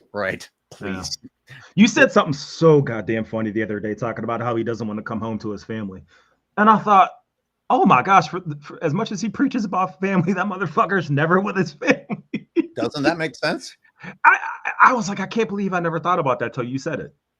Well, right? I mean, listen, you can say that he loves the game and this and that and the other thing. He's building the LeBron James empire. Every season that he's in, the media continues to build the idea of LeBron James. It's about him. He could have left a long time ago if he was so concerned about quality time with the family. None of the above is talking about 2017 with a 199 super thanks. Thank you. 2017 game 4 was rigged as well. Cavs scored 50 in Q1. Is that true? How do I not remember that? Was that Cavs Warriors 2017? That must be what he's talking about. That's what I'm looking at. What he said, game 4? Yeah. Holy crap. Game 4, yeah, they came out hot. I don't know if there was any rigging versus maybe Golden State just had their guard down, but Game 4, I give the Cavs their props. I mean, they were the best 3-point shooting team in the playoffs, and they played like it in Game 4. Unfortunately, they didn't play like it in any of the other games. But I don't know. Is he talking about the foul disparage? I guess I'm assuming. He only mentioned the points, 50 in Q1. Yeah, I don't know if the points per se. I mean, I would have to go back and check the fouls from the Cavs versus the Warriors, because that's I'm the looking only at it now. That would. Yep, they had 49 in the first quarter. The end of that game was 137 to 116. Interesting. They had 49 in the first, 37 in the second, 29 in the third, and 22 in the fourth. That shows you that team is beatable, though. See, because that's all I keep hearing. Oh, nobody can beat that team. Yeah, a few people have put in some good points about the Warriors. You know, probably wouldn't have gotten past the Spurs if Kawhi hadn't gone down. Maybe not past the Rockets if Paul doesn't go down. I've got Niall calling in. Let's see what Niall wants to talk about. Niall, anything about today's show you want to speak on specifically, or? Niall, I can't hear you. Is Niall using sign language? Niall, you are on, but you're going to be off in 4, 3. He'll do it. I know. Try again, Niall. Hoops God is gone suddenly. I'm trying to look up the free throw disparity from that game. Niall, you want to try again? And Niall's gone. You know, the free throw disparity takes me back to what we were talking about earlier, whether or not the Lakers are going to have a bad year. If this is, in fact, part of LeBron's farewell tour, and we've already seen that the league is willing to give the Lakers 50% more free throws than the next team, how much more evidence do we need that they're going to make sure that the final season is a successful season? What's it been 2 years in a row now that they've had twice as many free throws as the second closest team? Yeah. I mean, you know, maybe not exactly twice both years, but close yeah. enough. Yeah, they've led by a wide margin. It's close enough for a team that doesn't a team that supposedly doesn't, you know, play in the paint or whatever. Angry Skips. Angry Skips. Is this a Skips Bayless person? Who is let's see, Angry Skips. We might have a caller. It's funny. I saw earlier someone said Dylan Brooks has entered the chat. Dan Meyer. Dan Meyer, you are on. Greetings, fellas. Can you hear me? I can. Yes, sir. Okay, I want to ask, do you think that LeBron will retire after this season, considering the fact that he's going to get to play his son and the fact that his old ass can't keep up with anybody else on the floor? So he got the son thing that he wanted. He got his son a guaranteed contract. So even if he leaves, he's going to get money he doesn't deserve. They got the 36-game televised contract from Adam Silver. So they're going to glaze the living shit out of LeBron, which sets you up for a nice farewell season. All of those things tell me, yes, LeBron negotiated in his contract to demand a lot of money and still be able to leave if he wants to leave. All those things say it's very possible. Okay. I'm going to actually, someone just, Dr. Hugenstein, it feels like LeBron will never go away. I'm gonna DM him. This is original. The herpes. He ain't going nowhere. He's not. He'll be on the bench. He'll keep popping up. Once the pressure hits, he'll get that little bump on his lip, and he'll be out there on that bench trying to play. He's not going away. He's not retiring this year. Well, he's going to be an owner even if he does retire, and they will use that as an excuse to go and ask him what he thinks throughout the game, even if he's not playing. He's not going away one way or another. Like, he owns a significant part of media. He owns his own media. And even the media that he doesn't own is working around the clock for him. So one way or another, he's not going away. You know, he produced Space Jam 2. He spent his own money to put people through that piece of trash. Yeah, I watched that. That was a big waste of time. That was a big waste of time. Come on, Dan. I'm sorry. Well, I mean, there was one good part in it. If you remember, I don't know if you guys watched it, but during the halftime, Sylvester comes in and says, "I found Michael Jordan," and LeBron is looking on his face like, "Oh crap! I get to be saved by Michael Jordan and take all the credit." Interesting. Like I do from the rest of them. There's a little clip on there. It's on YouTube. There's a few people on YouTube that have taken clips of that, and taken the clip from the original Space Jam of Michael Jordan going, "Let's see if I remember how to do this," and then and all that. And then I have one more question. Yeah. So I noticed that all these players, and it's not just basketball, it's all sports, is in professional sports. All these players have podcasts. Would you make it a thing in their contract where you are not allowed to start a podcast while you're on a basketball team or professional sports team of any kind? Because I certainly would. I think that takes away from your practice, your playtime. Yeah, I talked about what after Ham got fired. I was like, do you understand how disrespectful it was that a man's career was in your hands and you decided to go and work on your podcast instead of focusing on your matchup against the Nuggets? And then he's podcasting with the guy who's going to replace Darvin Ham. But man, with player empowerment, you can't put anything like that into a contract. Like, you can't even come close to putting something like that into a contract.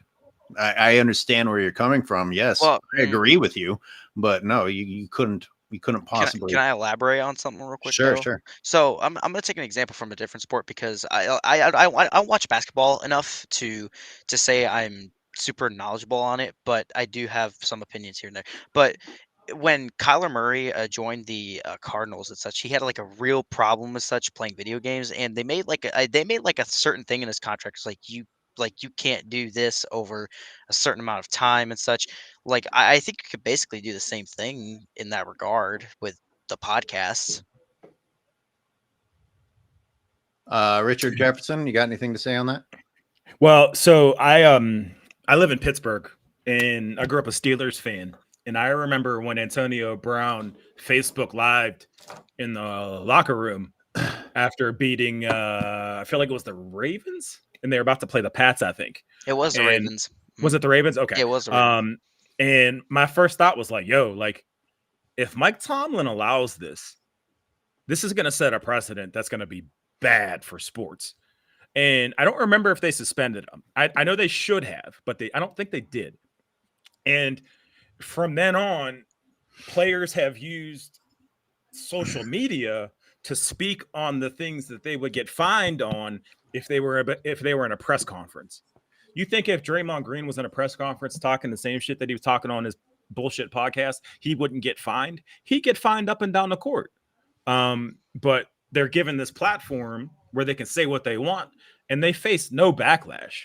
I mean, I've never seen, like, even LeBron's the one exception. He can bitch about the refs in every press conference, and nothing will happen. Well, LeBron can bitch about the refs on the floor, right? And still not get punished. Exactly. And what was the one dude that he said it's a complete crap? After they lost to the Raptors coach. The Raptors coach. I think he got hit with like a hefty fine. Yeah, man, that's one of many projects that I haven't gotten to, is just showing the absurd difference between what some people get teed up for and what LeBron's getting away with. Just putting a montage of that. Right.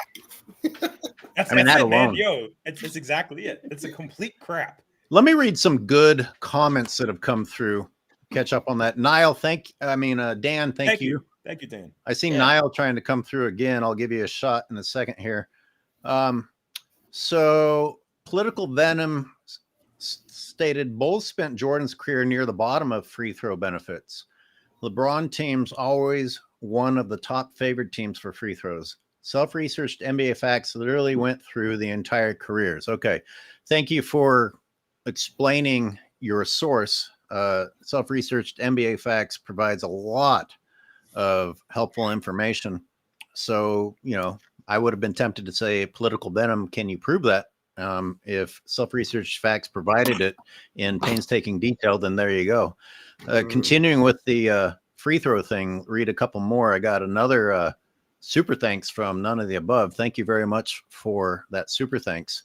He is answering the question that we were asking about Q1 game 4, 22-11 free throw discrepancy in Q1.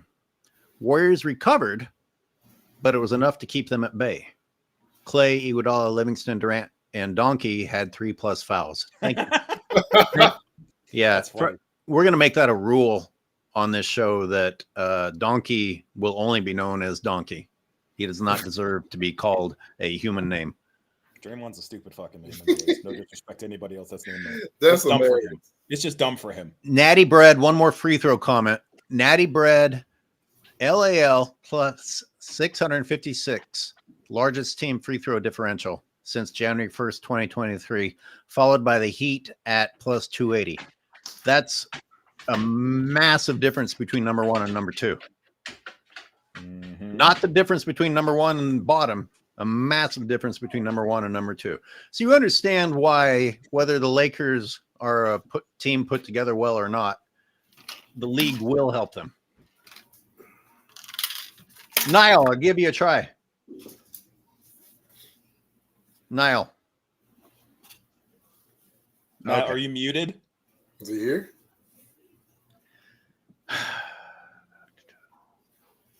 All right. Hoop God, welcome back. Yes, You got anything to say? I'll probably wrap this up pretty soon. So, did we cover everything about the whole Dwight Howard? Because there's also another soundbite that Dreamers, shout out to Dreamers Pro, because he brought this to the forefront, where Dwight Howard confirmed that the 2020 Lakers were a super team. His reasoning was they had the best bigs that featured him, Anthony Davis, DeMarcus Cousins, JaVale McGee. So you have a solid 4-man rotation of bigs. Not to mention you have LeBron, who's leading the league in assists that year, unsurprisingly, and Rajon Rondo, playoff Rondo. Yep. So the way he broke that down, I mean, I'm like, okay, who am I to tell Dwight Howard he's wrong with the requisite pieces that he's naming? Well, I didn't need Draymond. I mean, God damn it! Now that guy's in my brain. Dwight. I didn't need Dwight to say that. I've always said that was a super team. I mean, go way down the list to Green, who was the top 3-point shooter in the league the year before and won a championship with the Raptors. Yeah. Lakers just pick him up. Oh, just a little extra asset. Just a guy who just came off a championship season. Yeah. As one of the top 3-point shooters in the league. But on a LeBron team, he doesn't even get mentioned. That's how fucking deep with help LeBron teams are. Yeah, that's crazy. And everyone gave him shit when he bricked that 3-pointer at the buzzer. I think that was in the bubble. Right off the front iron. Everyone blamed him for that. And LeBron didn't even speak up for him. Like, you're supposed to be the team leader. Where's the leadership? Yeah. Teammates do that sometimes. Who's the best leader in basketball? Now? Right now. Right now. Right. I mean, right now. Right now. Who's the best leader? Who's the best floor leader? Interesting. Jokic. I don't know. It's a great question. That's a great question. Jokic got my vote. Who? Jokic? Jokic. Well, listen, I don't know if there is one. Jokic does heavy lifting without complaining. I mean, I've seen him provide some pretty amazing assists in which people didn't convert. And instead of doing what LeBron does, show the entire world.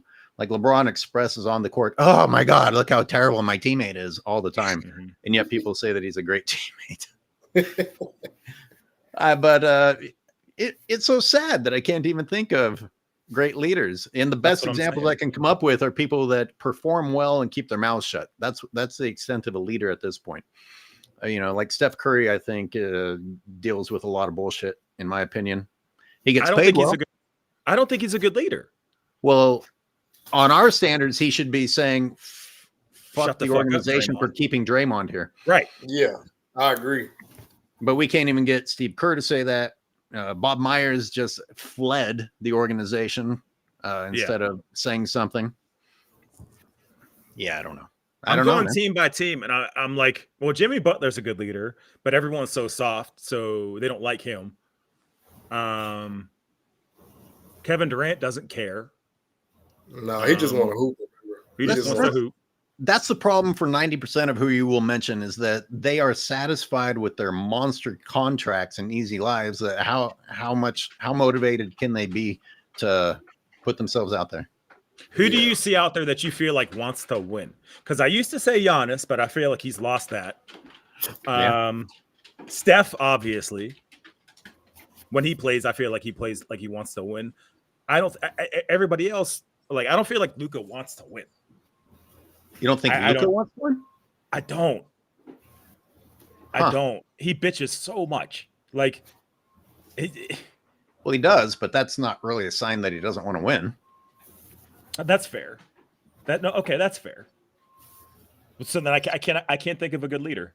Well, think of it from the LeBron excuses. They'll justify LeBron acting ridiculous, saying, "Oh, it's just his passion for the game," So.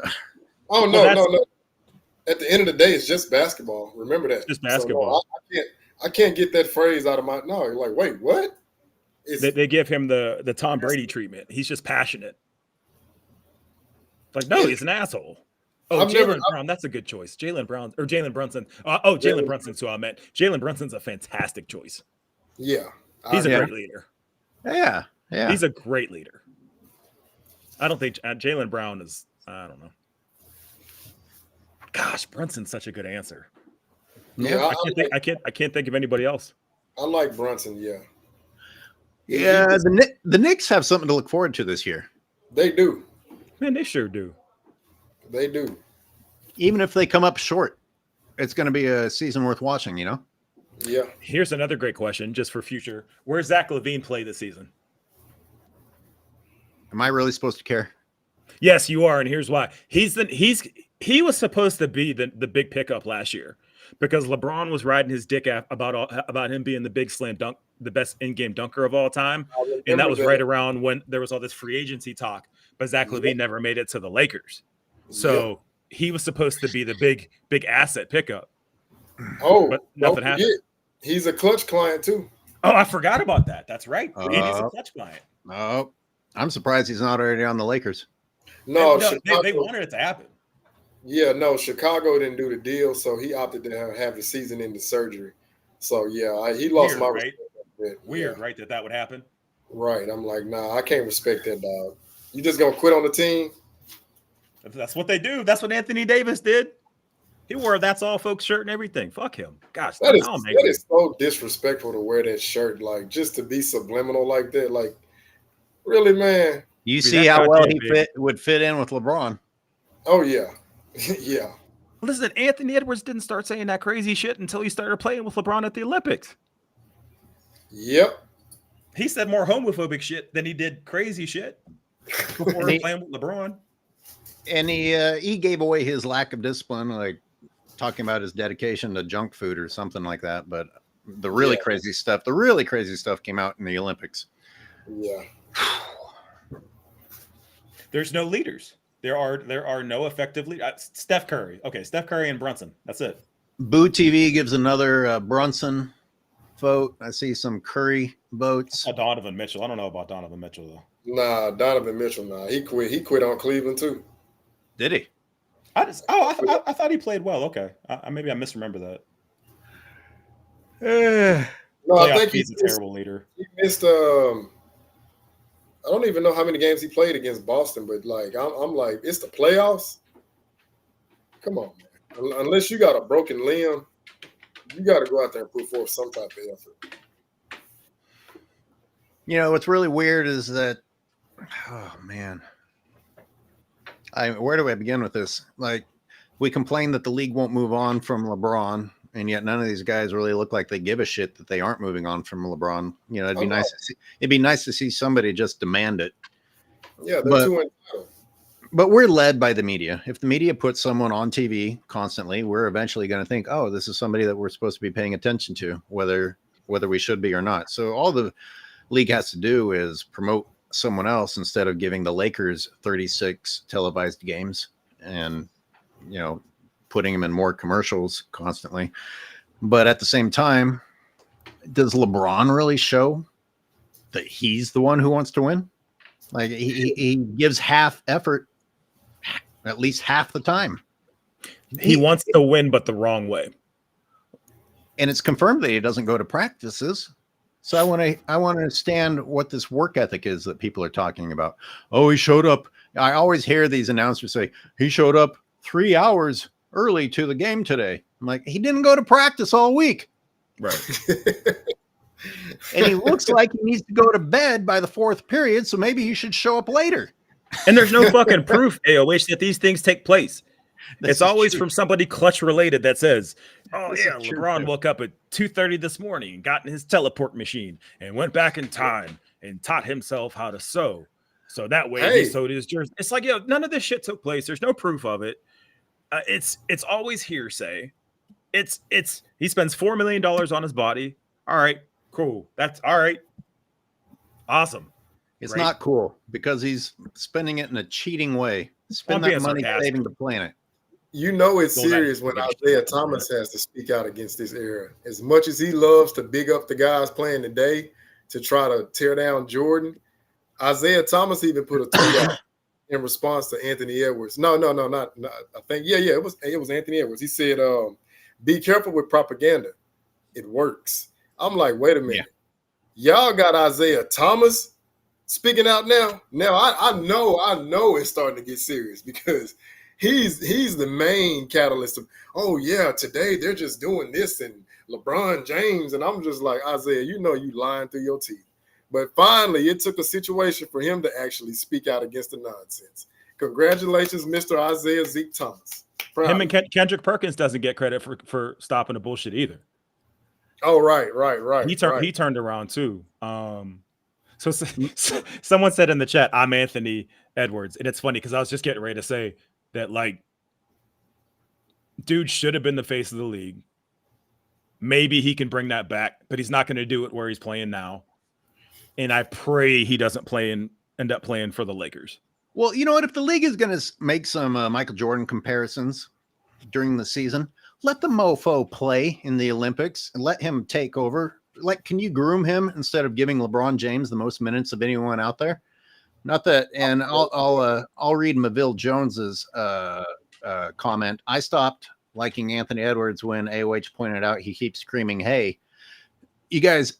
I have more episodes just highlighting how many times he did that in the Denver series alone. Like, that dude would not stop." And he was doing it in the Olympics. He and Anthony Davis. Anthony Davis is the worst. I'm like, you're too big to be doing that. Bitch. Right. Aren't you supposed to sound like an intimidating man when you scream on a dunk? He sounds like he got a surprise visit in his ass. Okay, so we still have a lot of viewers. I feel like this is becoming a procrastination Friday. I should go and work on something else. But if you guys want to give it a little more time, we will. We'll take a few more callers. I'm good for a little while longer. Yeah, I'm good for a few more. Oh shit, we got 2 people waiting. But I'm gonna get a beer and then we'll take them. I'll be back in 2 minutes. All right, we'll see you in about 45 minutes. I'm gonna get me a V8. It won't take me like about 45 seconds. You're all on your own, right? So you fucks are just gonna leave me up here by myself? Hey, I'm still right. No, that's so good. No, I'll fucking talk to myself. I'll just turn around and look at my sneakers. Talk about my sneakers. Jordan 13s, foam sites, Anthony Edwards, Yeezys. All right, people in the chat got to start saying shit because wait. People Spain, are gonna find out that I'm not busy and I got work to do. So tell me why AOH is away. Give me your top 5. give you my top 5. Top 5 Wait, of all NBA, like, time yeah. currently. Or I would say top 10. Oh, I text that to you. Let me refer to it again. Hold on, because it changes so often. Yeah, mine tends to fluctuate, but as of right now, so the chat can hear me. Of course, I got Michael Jordan number 1. That's not surprising. Kobe Bryant number 2. That's not changing. I have Tim Duncan number 3. I got Magic and Bird tied for 4th. Only reason why is because I feel like they were equally dominant in the 80s. Bird in the first half, Magic in the second half. I got Hakeem 5th. I think I'm gonna put Steph Curry 6th, just slightly ahead of Bill Russell. That performance in the Olympics that moved me. And I got Bill Russell, Kareem, Shaq, Wilt. That's 10, isn't it? Yeah, I got LeBron. You guys down for me to take some callers here? I got Low Key. Yes, yeah, go for it. And Full Metal.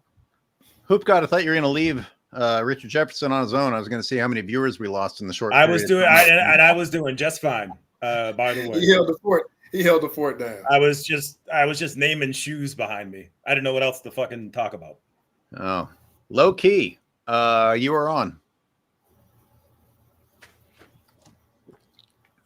Gentlemen, check your audio before you come on. Low Key, I'll give you a try again in a minute. Can't hear anything.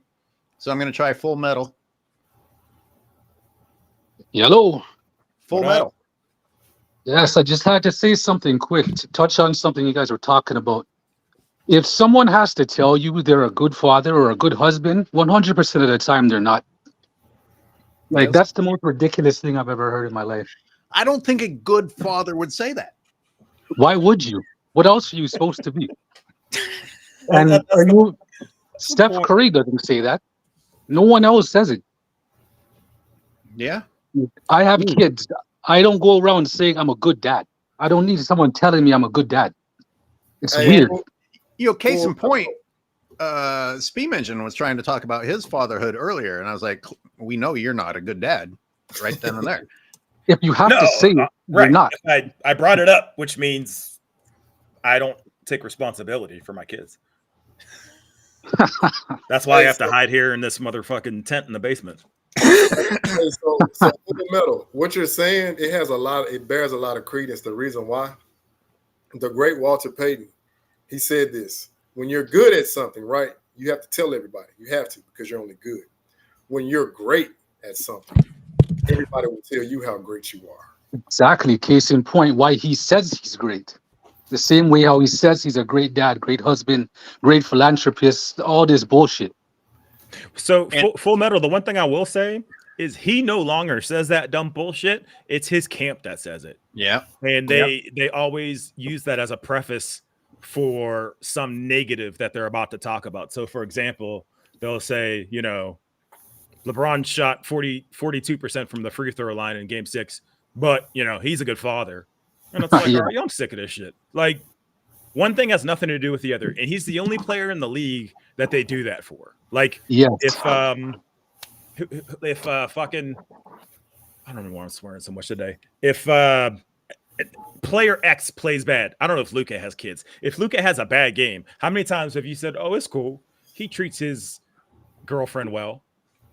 Exactly. Whatever. It never comes up ever.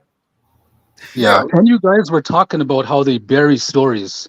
And it's funny because I remember, and I was looking it up as we were talking, LeBron's got caught in 2 women's DMs already.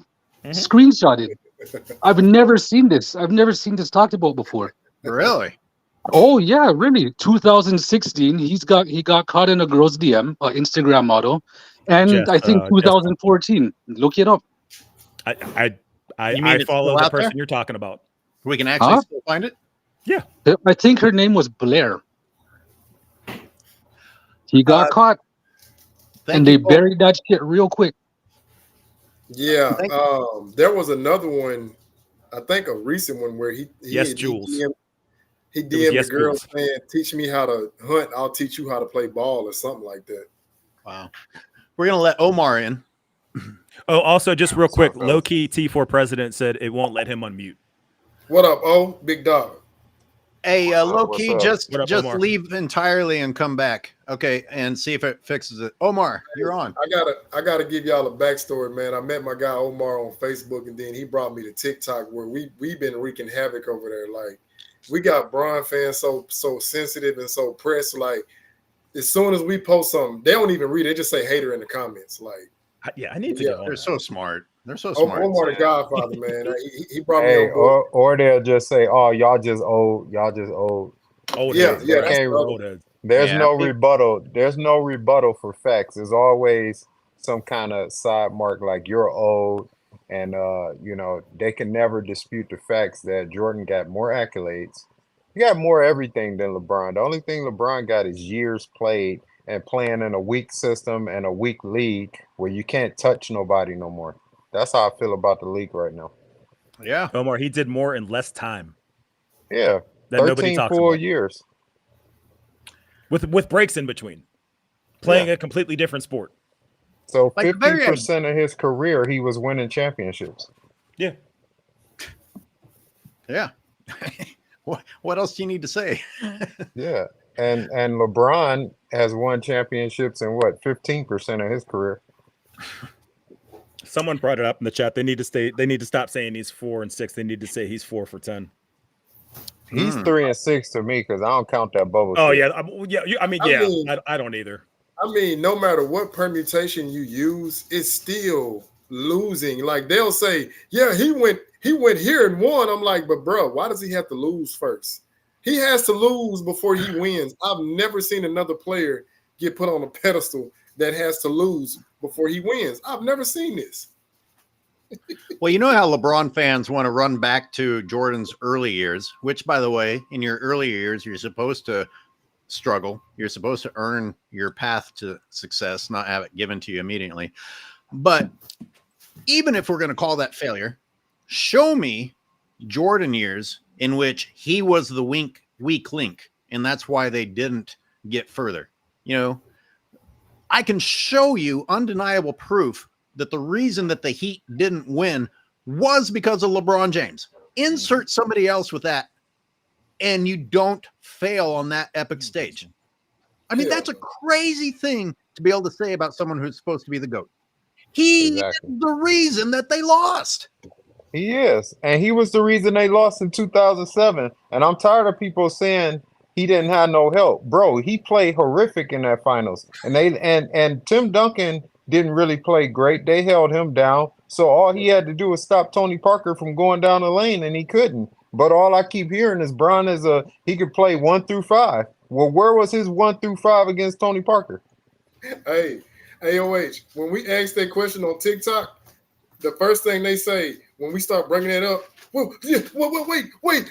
I'm like, bro, no, all he had to do was stop Tony Parker. That's not his responsibility. Well, whose responsibility is it? Oh God. I mean, there's always a way out. There is always a way out for these people. And that's what it's this again, it's a chicken or the egg thing. It's like LeBron provided a world in which people can say, oh, as long as you have an excuse, it's okay. Mm-hmm. But people will blame that on about the game one when he had like 58 and 8 against the Warriors. Oh yeah. And people saying, you know, how could they lose with that? And I'm thinking, I'm trying to find holes in that game because it was a great game by him. But his explosion at the end and his bullshit in the overtime was like enough to offset that. And that was a 50-point game. So if you're a bitch enough to offset 50 points in a damn near 50-point triple-double, you're obviously a detriment to your team. Yeah, and his plus minus in that finals was horrific. A -60. How are you a -60 and you averaging a triple-double? Depends on who's doing the plus minus, I guess. Because if you ask him now, it was probably like a plus 400. No, Speen. This man was a 0 in the 2013 finals. His plus minus was 0. So no impact. I'm wait. Basically, just out he and there I had the getting same stats. impact. He and I had the same impact in that series. Out of all the other top 10 greats, who was a 0 in a finals win? I've never seen that. So I was looking at the 2010 season, and I'm going to release a video on that. Omar, did we lose you or just the camera? Just the camera. I'm still here. All right. Okay. And low key, I see that you're trying again. I'll let you in a second.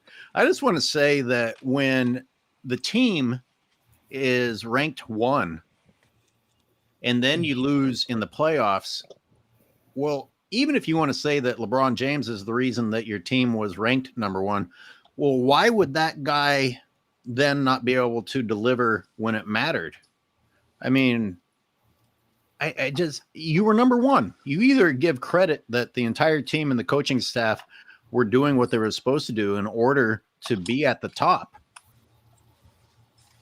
or it's really convenient, plausible deniability to just like say everybody on the team sucked all of a sudden because he couldn't get further in the playoffs. Well, you still had the guy that you're claiming was the chosen one to get them there. What happened to him when it mattered?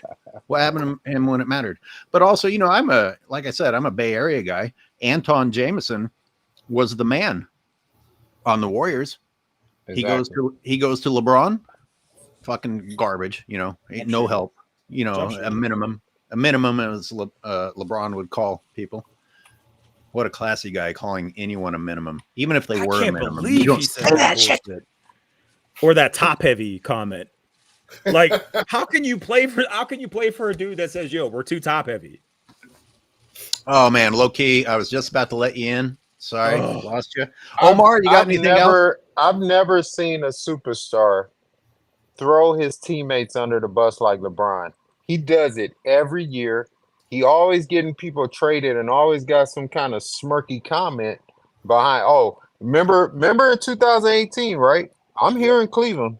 2018, they did the trades at the end of the season. He said, "Oh, my team is good." Remember, because everybody was questioning the teammates he had, and like, "Oh, I'm good with my teammates." Then when you lose in the finals to KD and them, all of a sudden you don't have no help no more.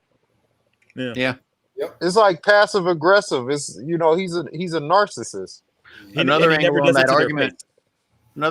argument is that you're admitting that the East was absolute trash.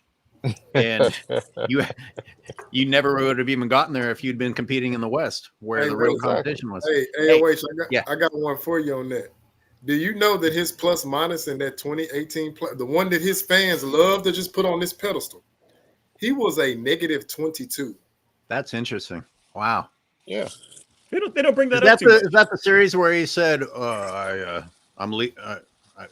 whatever, my stats say that I'm great, so I'm not worried about it, or something like that? No, this is in 2018 when he's playing the Indiana Pacers that have no Hall of Famers, the Toronto Raptors, no Hall of Famers, and the Boston Celtics, who were still young, mind you, with a rookie Tatum, that took them 7 games. For that entire playoff run, he boasted a whopping negative 22. That just shows you how trash that conference was. Was that the same year, the LeBronto year, when you had Kyle, what's his face, saying, "Well, it's LeBron, we can't beat him," or whatever they said? Yeah. LeBronto. I mean, that shows you, like, an entire franchise allowed themselves to be called LeBronto, and nobody knocked this dude down or put his ass on the ground, and he disrespected basically an entire all of Canada by doing that shit. And looking at all those players that were in the East back then, they're still trash now. Look at Paul George, trash. David West, not in the league anymore. Who else was in the East back then?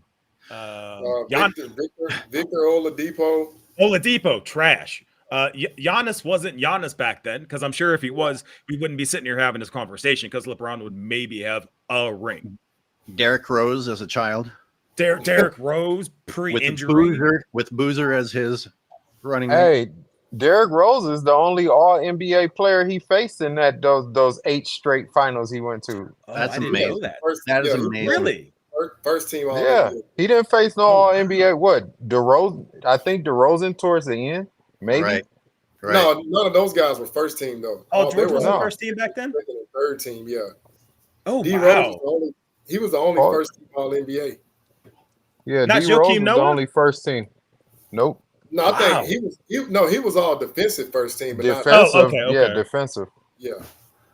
No, he had a cakewalk. That was the JV league. That's how come every time he went up against the West, the varsity squad, he got annihilated. Because they played against the fucking Wizards with your boy Gilbert. No, he didn't face Gilbert in the playoffs. Gilbert was hurt. Okay. Gilbert was hurt. Matter of fact, Karan Butler and Gilbert was hurt. That was the Deshaun Stevenson team. That's back when like Jay-Z and them were dissing each other. Bro, this man always got a cakewalk to the finals, and then he gets his ass kicked, and now it's everybody else's fault. But then he goes to the West and loses immediately. Hey, wait, if we mention that his first stint in Cleveland, he only beat one 50-win team in the playoffs. We're haters. How? He only beat one 50-win team his first year in Cleveland. That's nasty. Some people in the comments are talking about Kevin Durant and, who's better, Kevin Durant or LeBron. And it made me think about the 2012 finals, which is a really interesting one because some people say we were talking earlier about youth and Kevin Durant was very young then. Harden was a rookie and Westbrook was 2 years. I was watching those finals and my God, those guys look like children. But nevertheless, let's not blame youth. Nevertheless, should the Thunder have been there? Because I heard there was some. I did not watch the series. Should the Thunder have beaten the Spurs? Yes. No. I think so, and I also think that LeBron got away with a foul on that last KD jumper on the baseline. That would have tied the game. He got away with 7 fouls on that play. Right. Oh, that's right. Did you cover that? I think maybe you did cover that. Yes, it was my channel. Okay. All right. The Thunder, they overwhelmed the Spurs, but I mean, realistically, no, the Thunder shouldn't have been there. Like, that was too early for them. What happened? I think the Thunder had a decent team. Westbrook was playing out of his mind off the bench, so I can't say they shouldn't have been there. But they still was the baby Thunder. Just like in 2018, he faced a baby Tatum and got dunked on. One of the best. I made a video about that because I was like, where was all that hot shit when Jason Tatum bumped into you? Hey, no, Speen, I'm sorry. What the French dude did to LeBron, that's the GOAT poster right there. Was that the when he blocked him? Yabusele. When he got blocked. Yeah, when the Busele caught him, oh my bro, that was nasty. And then he flexed on him. If the Warriors would have signed him for $2 million, Yabusele would immediately have become the largest player on the entire roster. Hey, he got picked up by Philly. He got Philly signed. I know, $2 million. All that cost. I said, hey, look at LeBron getting guys signed, man. Shout out to LeBron. Listen, I will always be the biggest Kevon Looney fan. He just seems like the coolest dude, AOH. But I know you want to get contract. Hey, that contract that Tristan got was purely on LeBron, and it was the worst contract, one of the worst contracts in Cleveland history. Thanks. He got to pay for all them babies. All them babies. He got to pay for the Kardashians. Tristan Kardashian. Yeah. He's a fucking cornball too. Oh yeah, gosh. Yeah. Did you see him when they had him on TV? He tried to go on TV. He was terrible. Okay? He's a good father. He's not even a good father, bro. How come when we talk about these guys now, we got to start stating their marital status and what kind of father they are? And when did we ever start doing this? Do we do that to Tom Brady and everybody else? I mean, wait a minute. We only do it for is Kobe Bryant not the epitome of a great father? Why he didn't get all these accolades and recognition for being a great father? I'm trying to figure that out. Wait, who you said LeBron? Did we do this for John Elway? No. They criticized the hell out of John Elway when he lost in those Super Bowls. Yeah. You're right. Nobody said, "Oh, John Elway's a great father and great husband and all this." They just went on there and tore him a new ass, and then he came back and won back to back. I tried bringing that up about the Bills, Omar, when they went to those Super Bowls. The Bills are the greatest team in history. They're the greatest team in the history of football. Yeah, Jim Kelly got to be a great father, great philanthropist. I mean, hey, you don't have to win a Super Bowl. Hey, 4 straight. That's all you got to do is go 4 straight. I'm a Steelers guy. Mike Tomlin's a fantastic father. I've been around him. I've been around his family. But yo, I want to win. Like, I'd like to get another chip in here. Yep. Well, damn, Omar, you've got the platform. No one's calling in. No one's calling in. Where are you? Where are you? I'm in Cleveland. Oh, that's right. You did say you're in Cleveland. Hey, Yeah. man, have you paid the $23 to go into the LeBron James Museum? Man, hell no. I don't go to Akron for nothing. What's it actually called? Is it actually called that? I don't know what it's called because I've never been there. I heard about it, but I didn't think it was real. And then, later on, I found out it was real. And I'm like, wow, this man actually created his own museum for himself. The Center for Like, who Kids does Can't that, Read bro? and other things. That's sad. Yeah. And then charge. Yeah, charge you, and he funded it. Wait, why Like, is Well, it his foundations funded it, which means actually donations are funding them. not, right? Why is it not Yeah. free like the public school, like the I Promise? Oh, just like the school that he told everybody that he paid for, and he really didn't. No, Mhm. Did the city pay for it? foundation Yeah. in the school district. The school district The picks up. school district funded most of that bill. Hey, man, it's in my members section, but I was talking a little bit about. I had a roommate at the time who was a Clevelander, who of course was upset when LeBron went to Miami, and then forgave LeBron when he came back. And I was like, no, you can't forgive someone for doing something like that. I didn't forgive him because I didn't like how he left. Like, if you're gonna leave, dude. But don't have a 2-hour fucking special about you going to Miami. Like, that was so embarrassing, dude. Like I understand why people here was like really, really upset. I personally didn't give a damn, but when the way he left, it was like, wow, who does that, bro? Like, everything he does is like he wants to like just poke the bear. Everything he does, he got to poke the bear. So I'm like, I never forgave him, even when they came back and Kyrie hit the biggest shot in Cleveland history.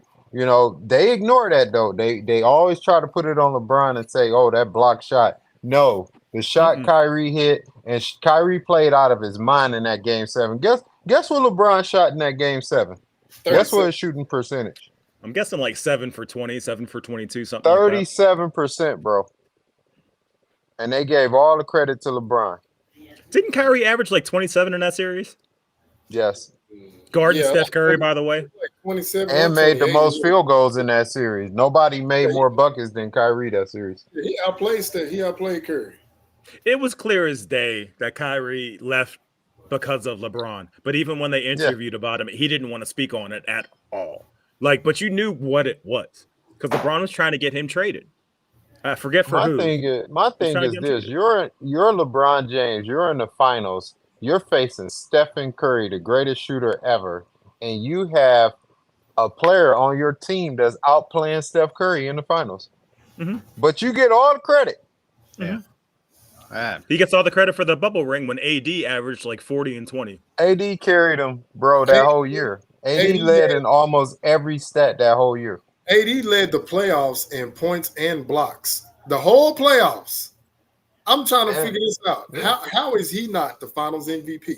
Shit. And rebounds too. Johnny, what's his name? Fucking sorry, I'm. But at the end of the day, it's just basketball. It's just basketball. So. Yeah, he said somebody's channel recently said, oh, there's some bad takes out there like that LeBron didn't deserve the 2020 MVP. And I was like, oh, that's not a bad take. That's called accuracy. Mm-hmm. Yeah. Right. Just like he didn't deserve Rookie of the Year. Clear as day. Didn't deserve it. He sure as hell didn't. And listen, 2016, if you don't have that narrative that LeBron delivered for Cleveland, LeBron falls into the abyss. That was necessary to save the idea of LeBron James. Mm-hmm. Because it forgave his sins if you believe that LeBron James did bring what he said he was going to bring. He didn't. Kyrie did. But you have to say that LeBron did. Facts. I think the lowest hanging argument. Go ahead, Omar. Like I don't have a problem with LeBron getting half or a little bit more than half the credit. but they act like he didn't have nobody on his team, bro. Like you had Kevin Love, Kyrie Irving, bro. Like you have more help than Jordan could dream of. Could you imagine Jordan having 2 players like that on his team? Like that's AP. 2 offensive players on his team like that. Like they made Kevin Love play out of his position, which took away from his game. But I think they could have ran a better offense with those 2 guys on there. But you know, you got to play Bron ball, and You it's got to play terrible. Bron Kevin Love ball. was the one locking up Steph at the end of that game. Hey, Omar, those last I couple said possessions. this. If LeBron was as serious about winning as he says he is, right? Why wouldn't he play more like a Bill Russell? Hey, let Kyrie and let Kevin Love commandeer the offense. You go out there and play defense. I mean, if you're really that serious about winning, but no, he got to make sure he get his stats up. Because at the end of the day, it's got to be about stats with him. Yep. Omar, I really appreciate you calling in. I have 2 more people that want on, so I'm going to let them have a chance. Hey, y'all. Nice chatting with y'all, man. Appreciate you. You too. Peace out. I'm going to be transitioning to my car here shortly. Okay, David, I see you, but Low Key has been trying all day. We're going to give Low Key one more try here. Low Key. Low Key. You got to turn his mic on for audio. Low Key, you got to do some quality assurance testing on your side. Yeah. All right. He said in the chat, can you unmute my mic? No, you come in unmuted. Everyone in here is coming the same, and I can hear them. David, I am not going to unmute David. Let's see if we can hear David. Oh, that's awesome. You can hear me? I can hear you. Ah, nice. How you going? What's up, David? I have a great How are shot you, of your sir? beard. Yeah. Sorry, man. No, it's all good. It's a great beard. Oh, cheers. Yeah, some people at work call me Santa, but yeah, no, I just Where are you calling been following you. I'm calling from Australia. Ah, good day, mate. Yeah. Cool. You guys probably wouldn't know. The city I'm in is Adelaide. I've But, actually been to Adelaide. Yeah. South Australia, right? Yeah. South Australia, man. Have you been The to only, the Netherlands Islands? The only experience I have with Australia is Bluey, but I love it. Yeah, that's lame to us, but oh no. Okay. Yeah. Well, that's what Steam Engine brings to the channel. Lame Don't shit. do that. Why do you have to do that immediately? Why do you have to say something so quickly? Like David's been here for 30 seconds. Give him a chance. Okay, David, what you got to say? Oh, yeah, so no, just regarding LeBron James. So I just don't understand one thing about him that just like really irks me is that he seems to really want to make it all about himself. You know, just everything he does on and off the court. You know, it just does not end. It will never end, and it really, I just don't understand it. It's actually really toxic. Yeah, it's hurting the NBA as a whole. Yeah, and again, we're back to the societal comparison because everything is about everyone now. I mean, look, I shouldn't have a channel on YouTube, but I at least try to actually talk about factual things. Like everybody on the planet is self-promoting themselves having fucking breakfast, for Christ's sakes. So, you know, of course we have a planet where we reward LeBron James for making things about himself.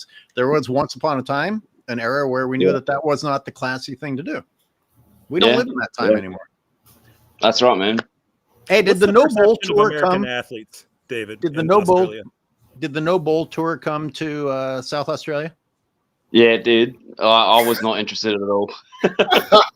What are your feelings? Like, to listen like to you know, people who are just biting the hand that fed them, mate. Like that's just ridiculous. Yeah. I saw that. The little bit that I saw, Luke Longley actually bit his tongue. But what are your feelings about Luke Longley in Australia? Is well respected, not really. It's not well known here. Who's bigger, Bogut? Who's bigger, Bogut or Longley? Oh, Bogut for sure. Really? Yeah. Is Matthew Dellavedova not Australian? Well, I don't think that's really a factor, but no, he's I a just champion. think that. Well, but Luke Longley, what? He played like a wombat.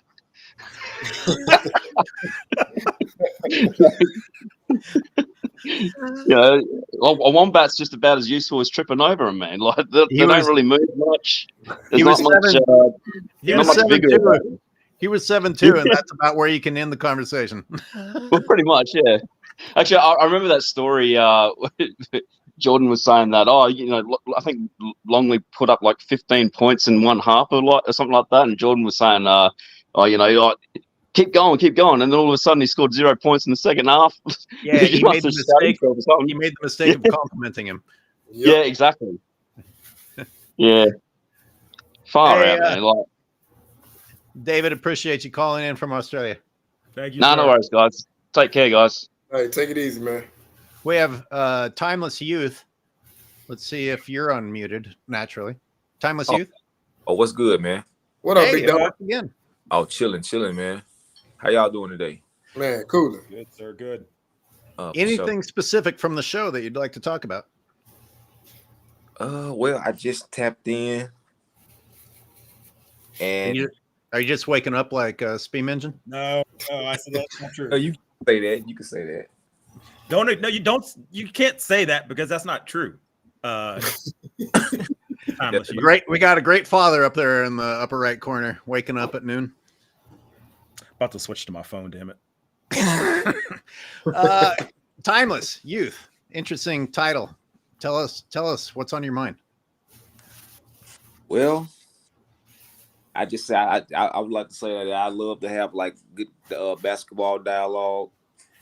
Dawan knows that, man. He's one of my homeboys. Who? DA. Who got me? Oh, who got? Oh, I'm sorry. My fault. I forgot you go for a moment. I forgot you go by Hoop God, man. My fault. Yeah, no, it's good, man. I mean, we're known by different aliases on different platforms. So yeah. Yep. What's your other one? DA? Yeah, that's just my nickname. Yeah. Okay.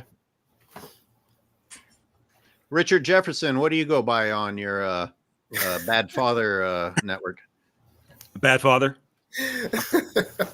Absentee father, typical black man, excuse maker. Hey, bro, you listen, you got a fro on. You're appropriating an entire race in a chat room full of 2.5 black men. I don't know what Timeless Youth looks like. Probably 2.5 black men. Black man. Okay, so 2.5 black men. So you're on eggshells, sir. You're on white eggshells. You can call him Buck White. Hey, Timeless. So we were talking about the 2009 Eastern Conference Finals. That was part of the topics. And we were just giving a rundown on how LeBron had all of these advantages. Because remember, they always tell us he never has enough help. Well, how the hell you got all these advantages and you still lose? So no, it ain't the help. It's the player. Well, Hoop God, they won 66 games, so he had enough help. And his opponent, the Magic, they didn't have their point guard. So what disadvantage were you at, LeBron James? He was tired. He was tired in his prime. He couldn't carry them any further. I don't hear that excuse for Michael Jordan when he carried that shit-ass Bulls team against the Celtics, one of the greatest teams ever. I don't hear that excuse. But LeBron, I'm sure they're going to say that by the playoffs, he was just tired of carrying trash. That was just a repetitive excuse, man. I always ask him, okay, so did he carry them in the first 2 rounds? Because it looked like they was carrying themselves. But what happened against Orlando Magic? Oh, okay, I guess, they just forgot how to play basketball. Okay. No, like I said, they had the repetitive excuse. He had no help. I got to tell you, LeBron James has so many failures that the Orlando Magic series has gone under the radar. And YouTube suggested it to me recently. And I was like, holy shit, how have I not talked about this? Exactly. I think I'm going to have to download those clips before they all of a sudden they get advantage. Right. All right. Thank you, Timeless, for calling in. Appreciate it. All right, man. Y'all have a good one. Hey, same to you, bro. All right, one. So we lost Speem. I accidentally sorry. Timeless just didn't want to be high and drunk alone. The same reason that Steam Engine calls in. Yeah. So Steam's gone. All right. Well, goodbye.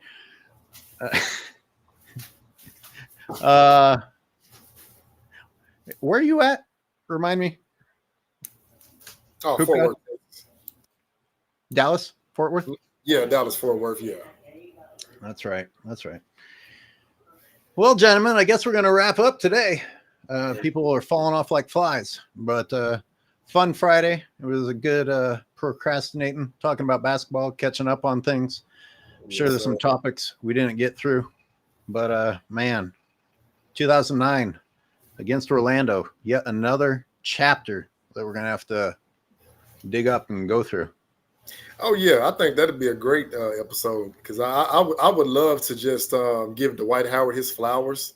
Just to, I think we could shift the narrative. Like, how in the world did Dwight Howard undermanned? Like, how was he able to usurp the MVP and get to the finals? I think that'd be an incredible story. Yep. Did Dwight Howard get snubbed from top 75? Yes, he did, and I really don't understand the justification for that. What's the criteria? I mean, this man has 3 defensive player of the years. He's 8-time all defensive first team. I'm pretty sure he has at least 7 all NBA totals. Not sure how many first team, but like just, off memory, I want to be sure that he has at least 7 at a minimum. And I know he's a 9-10-time all-star. I don't understand how he doesn't make it. And he looked like a comic book superhero. Right. So I don't know, but yeah, I think that would be a great one to discuss. Because, like you said, how does that series go under the radar? And this is why I've not covered it yet. I've got a big list of stuff I've got to go through on LeBron James's 21 years of failure. Yeah. Hoops God, thank you for joining me on a Friday. I enjoyed having you here. Yeah, take it easy, sir. Richard, goodbye. And everyone, thank you for the super thanks and the support.